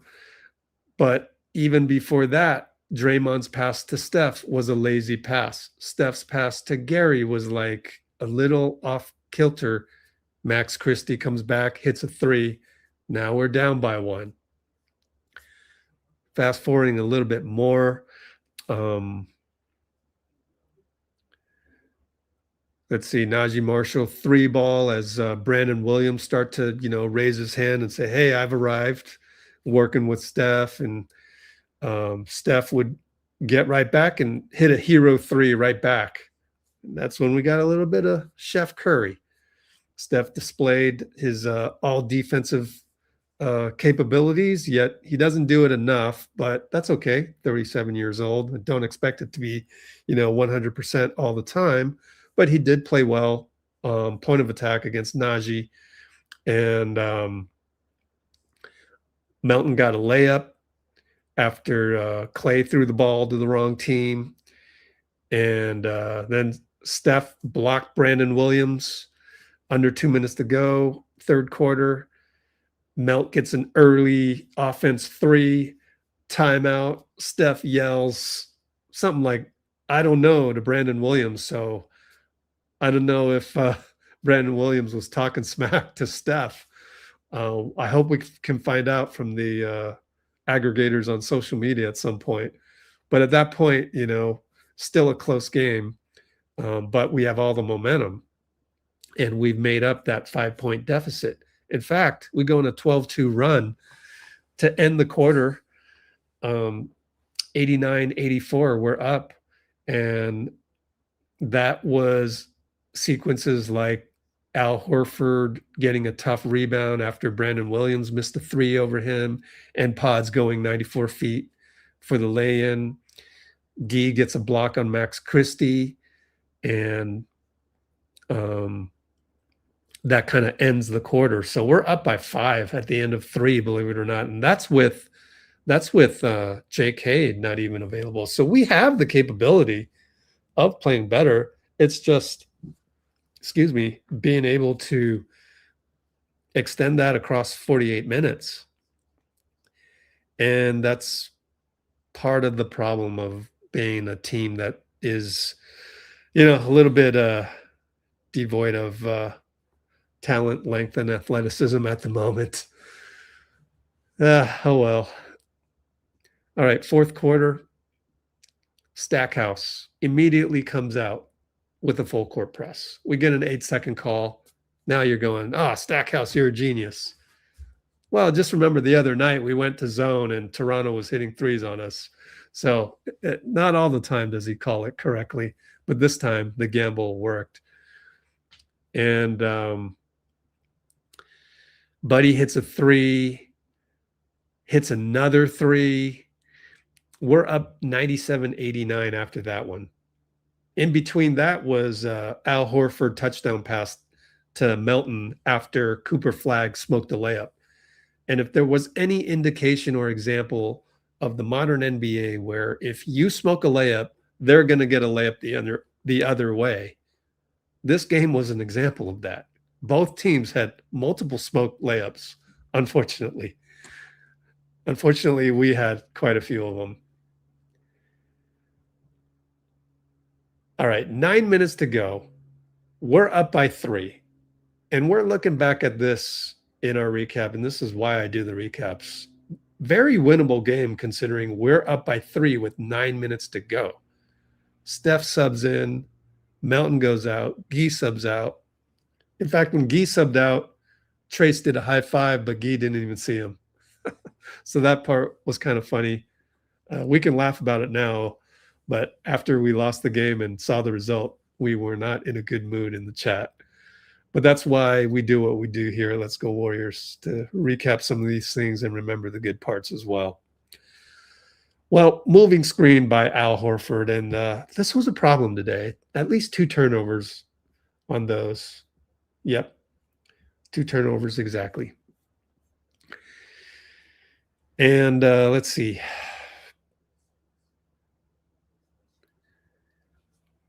Steph came back with the long 2-ball over 2 guys. But this was after Ryan Nembhard hit a 3, sidestep 3, where I'm like, dang, that looked like Andrew Nembhard of the Indiana Pacers. So with under 8 minutes, we're starting to get Chef Curry. Naji hits a corner 3. I mean, at this point, it's like they can't miss. 13 for 35, which is pretty regular, pretty good, 37% overall. But in that stretch of time, Naji Marshall didn't seem like he could miss. But Steph comes right back, hero 3 over Dwight Powell, stares at the crowd. Timeout, J-Kid. D'Lo says something to him, covers his mouth. Steph yells something back. We'll never know what they talked about. I hope someone on social media clipped that. That's where I'm like, we need to do the NFL Films thing where you have that big, gigantic radar microphone thing. But no, Adam Silver hasn't thought of that. Don't know why.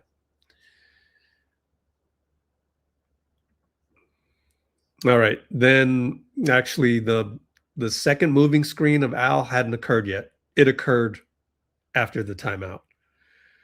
In fact, Al missed an open 3 in the corner. So not a good game by Al, quite frankly. And if we could just have everybody playing well, I think, you know, we can beat teams like Dallas. We know we can do that. But we're just so fragile, you know, without Robin around. So moving screen on Al. It's a tie ball game still, 96 apiece. We're approaching 8 minutes.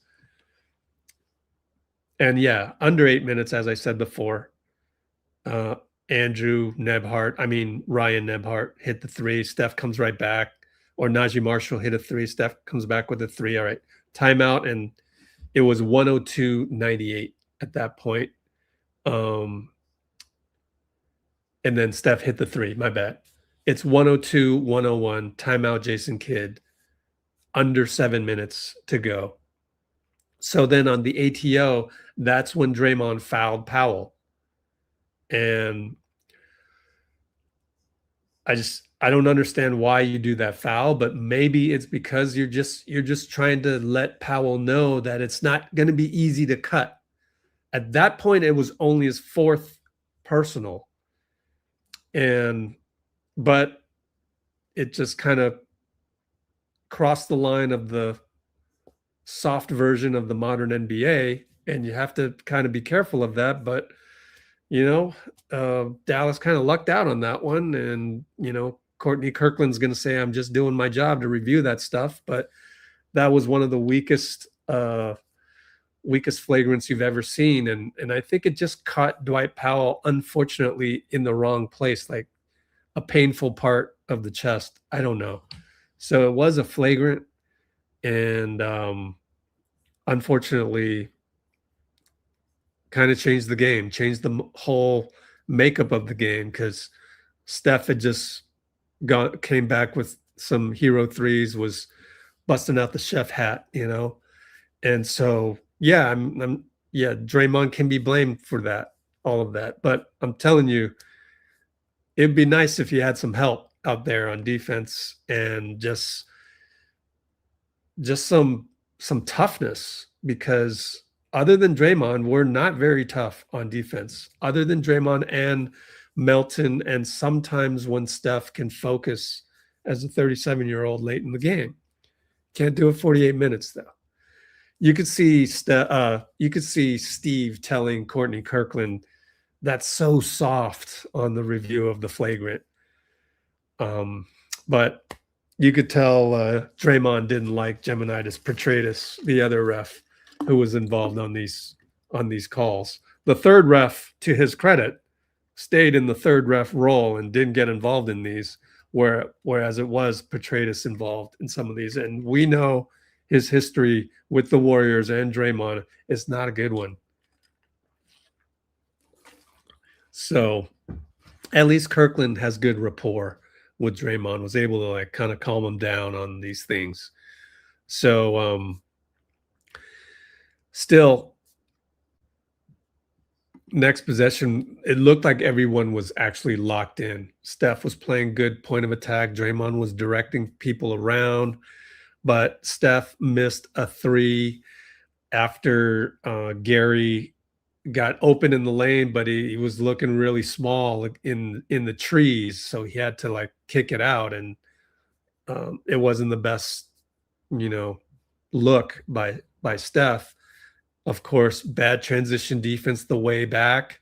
Max Christie burns Will Richard, who got burned multiple times tonight, and because he got burned, Draymond had to take the fifth foul, and that's the one where he kind of hard fouled and held on to Max Christie. They had to review it again.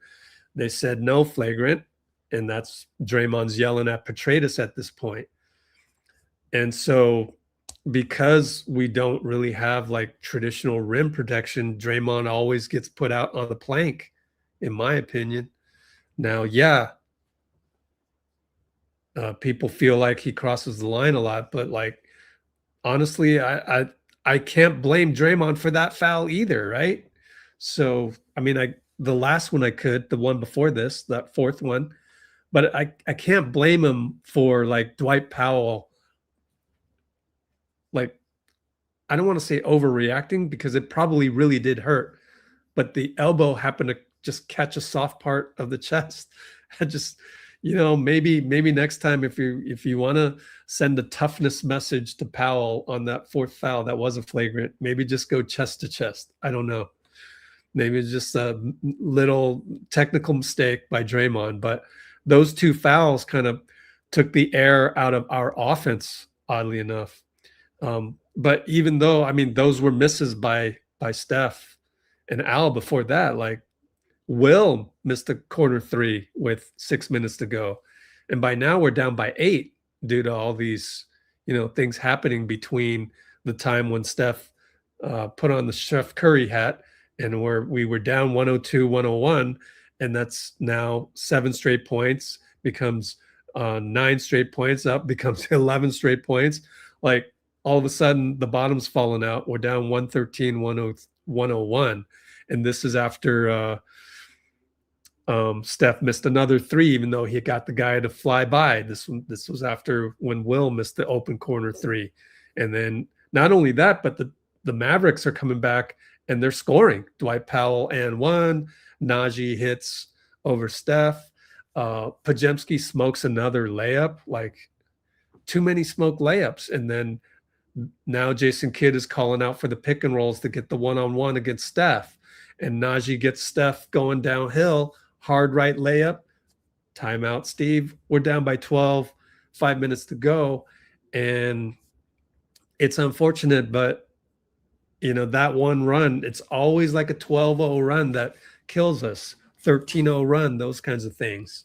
A few games ago with Jimmy, we had the 13-0 run that was us that came back with the Jimmy second unit. So it's always that 12-0 run, 13-0 run that just kind of kills you, whether that's late third, early, middle, or whatever time in the fourth. And that's what happened. That you can pinpoint that run as the one that killed us. Now, even though Steph got a layup past Max Christie, there's only 3:15 to go. We're down 8. And they go pick and roll again, but Podz did a good thing on defense this time. He shaded over heavily, and Brandon Williams threw the ball away. And then Steph got a hero ball from the top, but it was an air ball. Good defense by Max Christie, but had that gone in, would have been a 5-point game. Momentum would have shifted. The whole arena would have been you know, they would have contributed to Dallas maybe being nervous. But Steph threw an air ball, which is kind of like antithetical. Yeah, antithetical. No. Yeah. I don't know how to pronounce that. But it was just the antithesis of what could have been. And so that pretty much was the anti-dagger. Naji would push off on Podz, no call, Euro step, up by 10. And then Melton would miss a free throw. He was 3 for 6 on the free throws. Doesn't make sense. So 2 minutes to go. We go 4-on-4 because Max Christie decides to cover Steph at half court. But Melton scores. We're still down by 10, though. 2 minutes to go with 10-point deficit. Really hard to make up, even in the old era. And, yeah, that's pretty much it for my notes because we couldn't get anything going really to make up that deficit with 2 minutes to go, down by 10. And really it was that 12-0 run, 13-0 run, whatever it was, which had both of the flagrant reviews, one which was a flagrant and the other one which was not. And that was that kind of was the low light of the 12-0 run, but there were a lot of other things in the 12-0 run that needs to be fixed if we're going to, you know, turn that around and do those things better. So that's my recap. A little long recap there. I'd like to go faster next time. That's the longest one I've had, 30 minutes. And it's time to see who else went on the podium. There was Melton, but that's all that our cable company showed so far. So we're not that far behind and still approaching the 4-minute mark. So there's a lot of Melton. And yeah, that whole time I talked turned out to be good because no other thing to show you. Although I will show you now Steve Kerr. So let's go to Steve Kerr and 6.5 minutes of content coming up. And let me download that. So your reward for sticking around that whole time while I was jabbering is now you get to watch Steve Kerr in its entirety, 6.5 minutes. And this will give me a chance to do some marketing. Entire Steve postgame.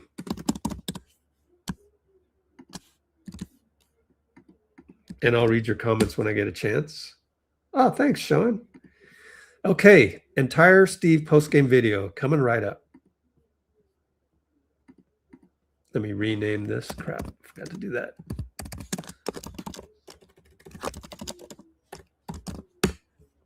There you go, Steve.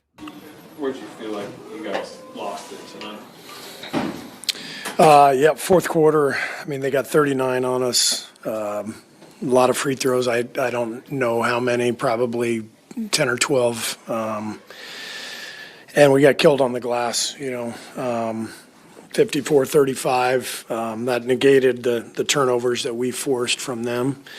I liked our offensive game. We got a lot of great looks. It just was a night where shots weren't going down, but we did a good job, taking care of the ball and moving the ball. Yeah, they're rebounding. Their free throws, just too much. Steve, that is Jonathan. I just talked to him. He said he's going to get an MRI tomorrow. It was both the knee and the ankle. We'll see how bad it is. It's such a shame. He was playing great, and that definitely hurt as well. Not having him available for the second half.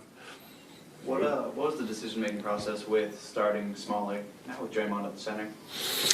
Well, Draymond's at his best at the 5, and I wanted to start Guy and Brandon because of their ability to get Steph shots. They're both ball handlers. They both see the floor. Steph is more likely to get open looks with those guys on the floor. So that was what went into it. And I just think that, given that Draymond is best as a 5, I think I was trying to give him the best opportunity to get off to a good start and us, get Steph going early. Didn't really happen. Steph got going late, but yeah, as I said before the game, we'll watch the film, we'll experiment. These next few games, we'll see where we are.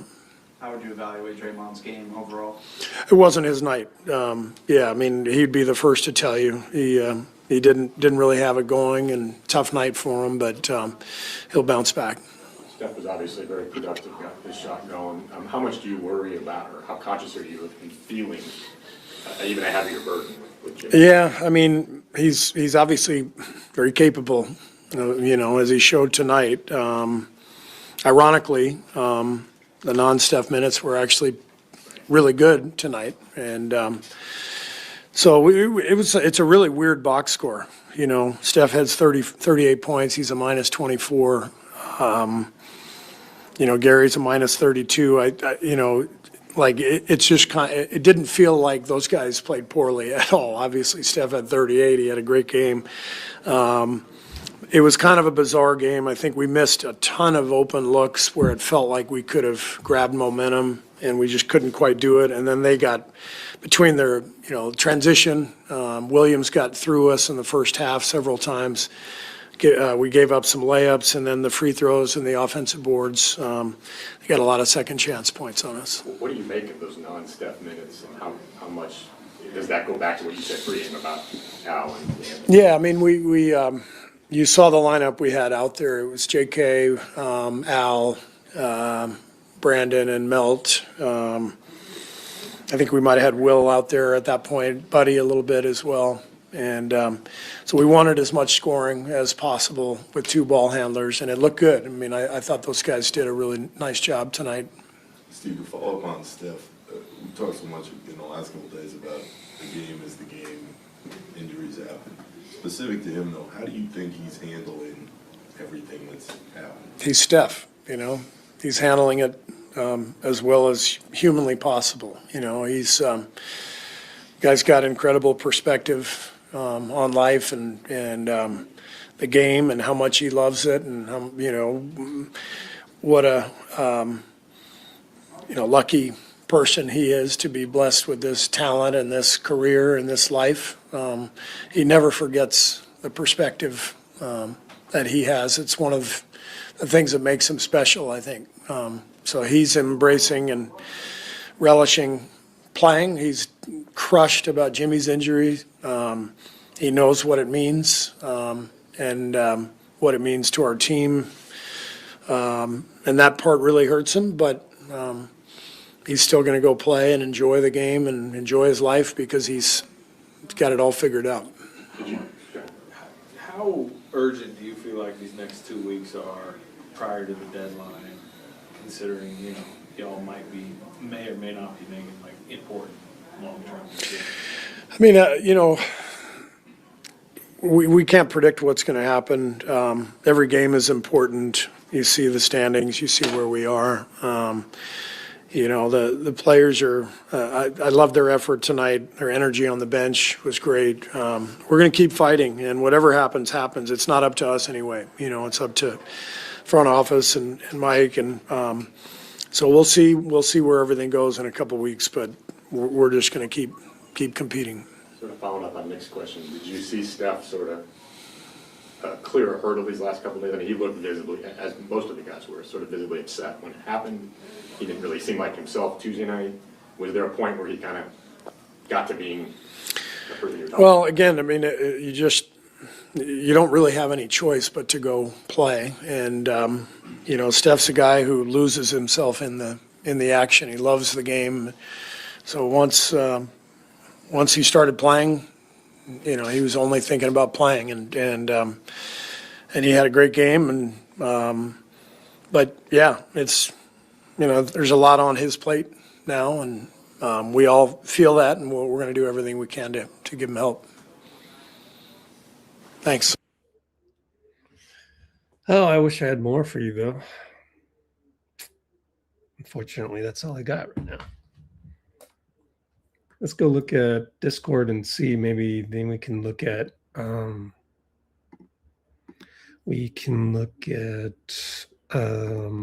Melton. Let's just go all the way down.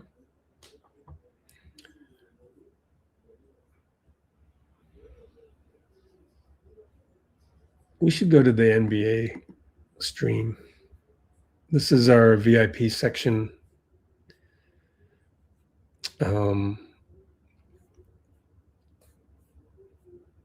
There are little links here and there on how to upgrade to the VIP. So eventually we'll get to that. Eventually you'll see it on Discord too. We're deep in the mud, says Orlando. Wow. Every team's got their problems. Oh, look at this.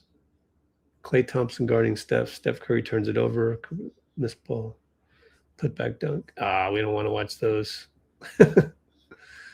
Especially if it's a Steph Curry turns it over. Julius Randle, Cooper Flagg.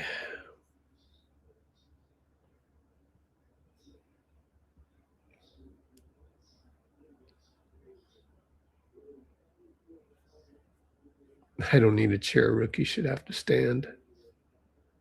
Well, now it's getting too in-depth. I'm getting almost too much content, but luckily I stumbled upon a Cooper Flagg on playing Steph. Yeah, obviously, you know, the Warriors are a team that, you know, I grew up watching a lot, and obviously with the dynasty they built, but it's a dream come true. You know, I've said that a lot. This whole process for me is just a dream come true, so living a dream. Oh, that was a short clip.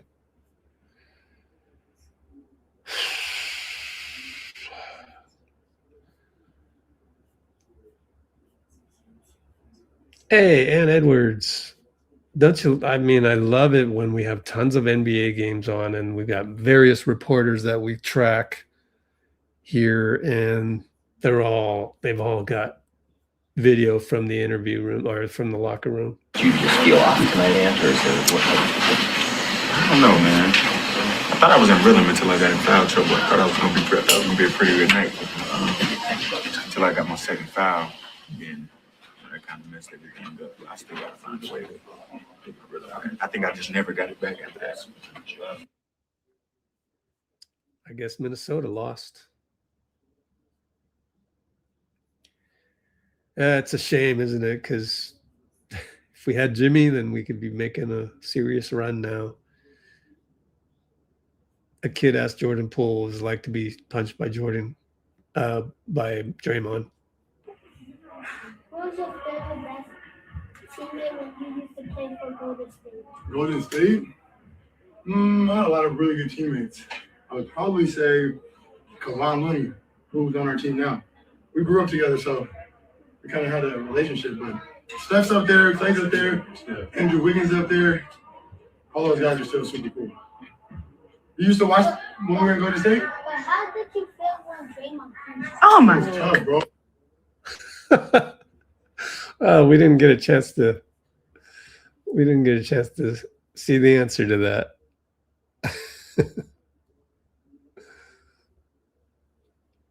Oh well. All right, let's go back to here's Melton. Hey, lack focus, right? They lack focus, yes. We just gotta, pay a little more attention to details.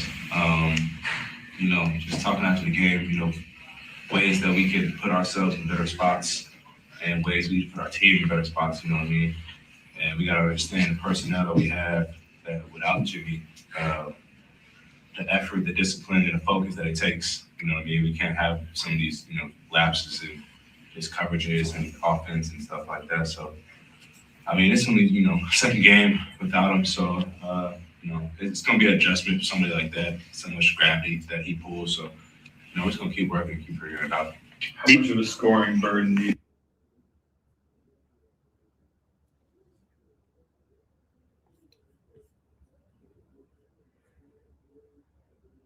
Naz Reid.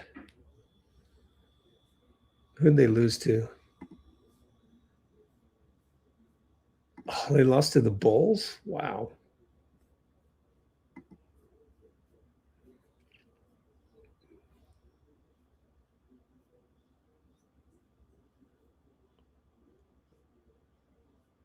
All right, getting lost in the muck here. Steph is on the podium, so eventually we'll have Steph.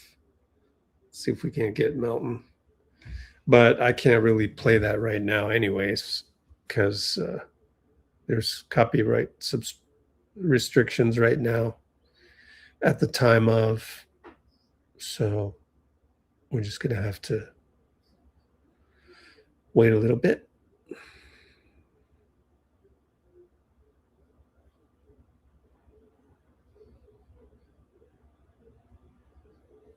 I'll kind of listen in from afar.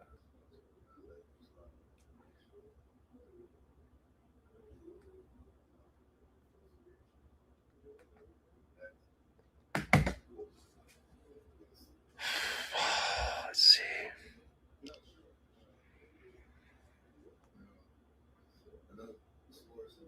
Yep, next up are the Timberwolves.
He looks done.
All right.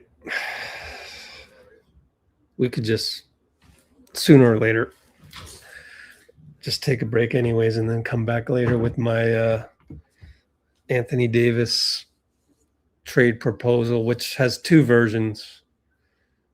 And we can talk about all the logic behind it because it does take a lot of logic.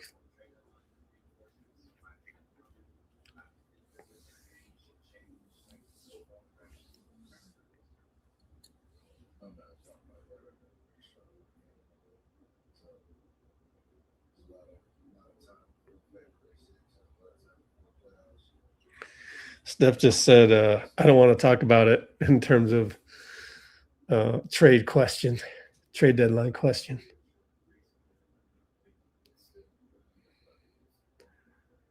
I'm out. I'm hurting right now. JK, that sucks.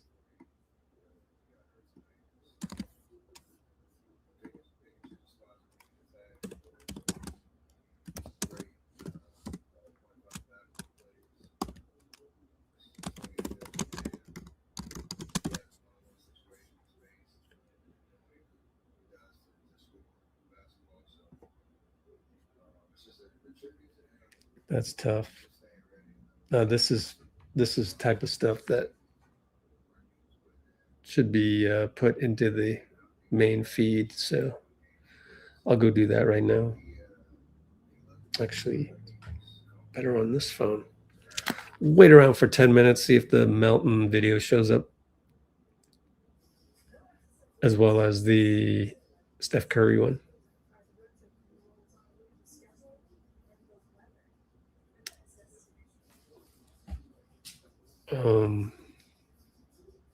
Wait a little bit, but not too long, and we'll see. Because I gotta do some transcribing anyways, and then set up the live for the Anthony Davis trade proposal, and be sure to like and subscribe and set notifications for that, because that'll be later. I just got to figure out when to do this.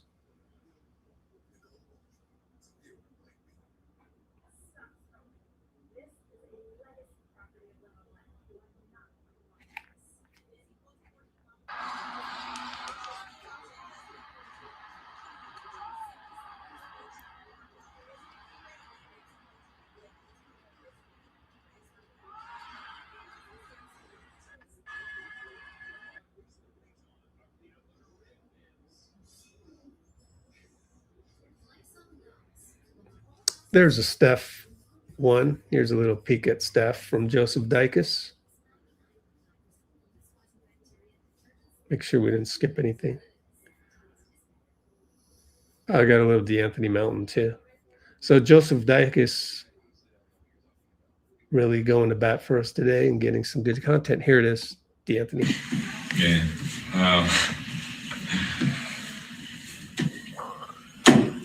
I don't know, just keep going. Like, every day is a grind. Every day really is a grind. And I think, mentally, I think that's the biggest hit you'll probably take. But I think for someone like him, he's so mentally strong, and and he's so thinking about the positive things. I think it's gonna be all right. But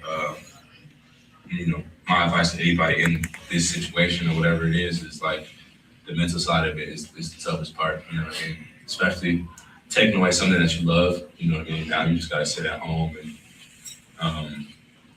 other people have kids and stuff like that, but I just sat at home really and just had to deal with a lot of things. So I think he'll be fine. I think he's gonna attack it head on. I think it'll help him. Scroll down to Steph. Again, this is the VIP version of the Discord. $5 a month, but has all the right feeds. Not sure. I know sports and this league, things can change overnight with an injury like that to a guy like Jimmy. It happens all around the league, and teams have to figure out how to go through it. It's it's our turn now, and so just the idea of staying, competitive together as a unit. This road trip, hopefully we can bounce back and have a night where things go our way and we start to feel good about ourselves. But it's no secret. It's difficult for everybody trying to accept the reality of what's going on. What's your confidence level that y'all can still win in the way you want to win? What do you want him to as say? long as I'm out there, I'm always confident we can win. So it's how I play. It's how we want to play. And until proven otherwise, you have to carry that mentality. That's just what this league requires. It's not really fair to try to project too far down the road because we have work to do right now to answer the call of what this team, without Jimmy needs to do to win. Wow. Well said, Steph. Well said. It's hard to answer that,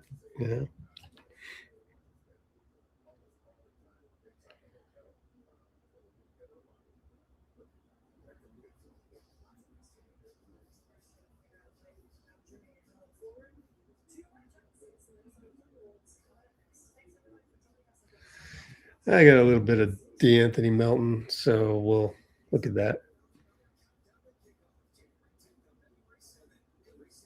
It's on Kerr. Let me guess. He's the reason for a lot of the losses that you conclude, huh?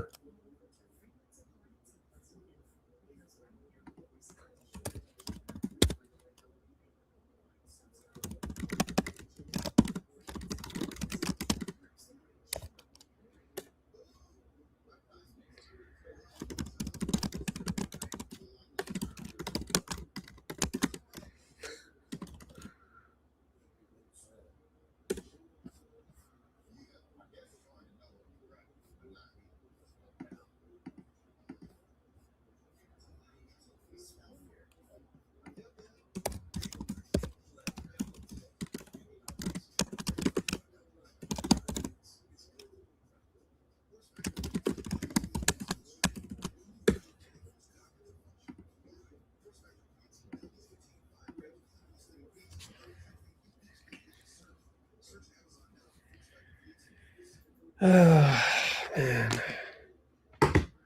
It's always just the 10 of us, Bruce. Me, Bruce, Pinky, Bloomer, except post-game. Shivansh. Used to have Kimbo, but unfortunately don't know what happened to him. Amy. I don't know. Nikki, if she's not pissed off at Draymond. There's not a whole lot of us that Dean, but Dean's working. Man, that guy's working double overtime. Poor Dean. Hope you're doing well, Dean.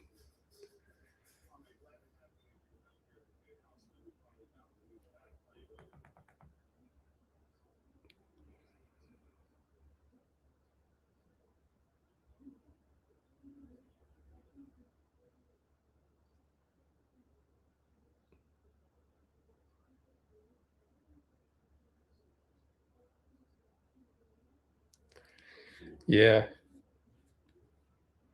So we always wind up being the only ones on the internet here trying to look at the bright side of stuff. It's tough.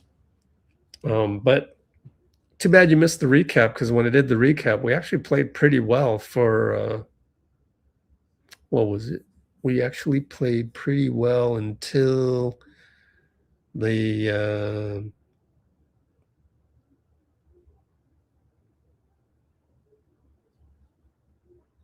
11-0 run. It was an 11-0 run after the timeout. until 7 minutes to go. Even without JK for a whole quarter and a half, almost 2 quarters, we still managed to somehow make a fun game out of it. But with 7 minutes to go in the fourth quarter, no longer fun. So unfortunately, couldn't keep it up. But I've got D'Anthony Melton lined up here, his interview. So if you want to hang around for that, it's going to take a few minutes, at least another minute to download that. And Steph Curry after that, I hope.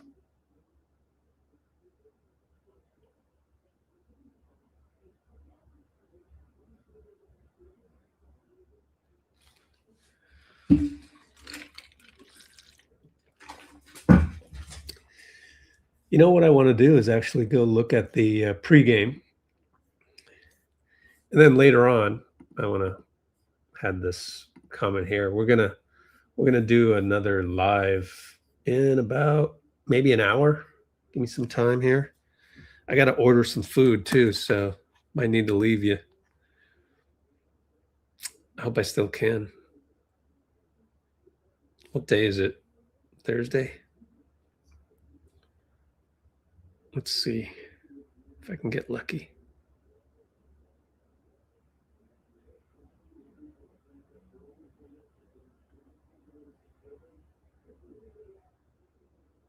Yeah, got lucky.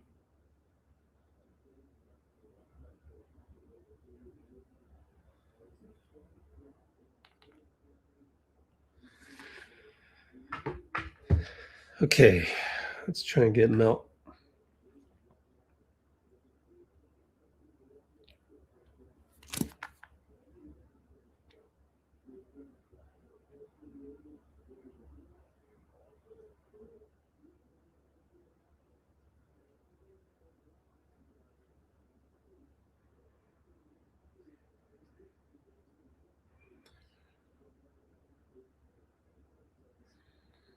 Okay.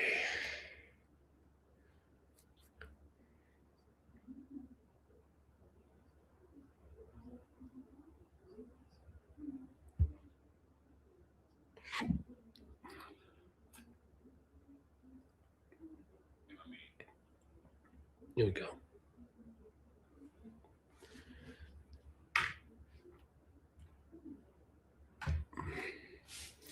Okay, going as fast as I can. Hope to get Steph and Melt. Let's check Discord and see if there's anything in the feed from Dallas. Nope. I should have got just Joseph Dicus to pop in there. I'm tired, man. I don't feel like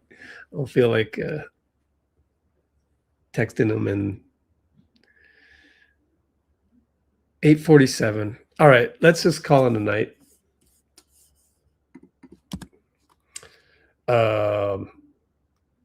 Next live in 1 hour. Let's call it in 1 hour. Anthony Davis and Klay proposal. Okay, and Justice Brate 1, 2, 3. Oh, you might be gone. That's all good. That's all good. I'll do a video for you. I'll edit it. So Justice Brate 1, Justice 1, 2, 3 Brate, and see you in an hour maybe. Hit the notifications. Also, I want to go get my venti frap. All right, guys, appreciate you. Thank you. See you in an hour maybe, and no worries if you don't. I'll do a edited video. Take care, guys. Thank you.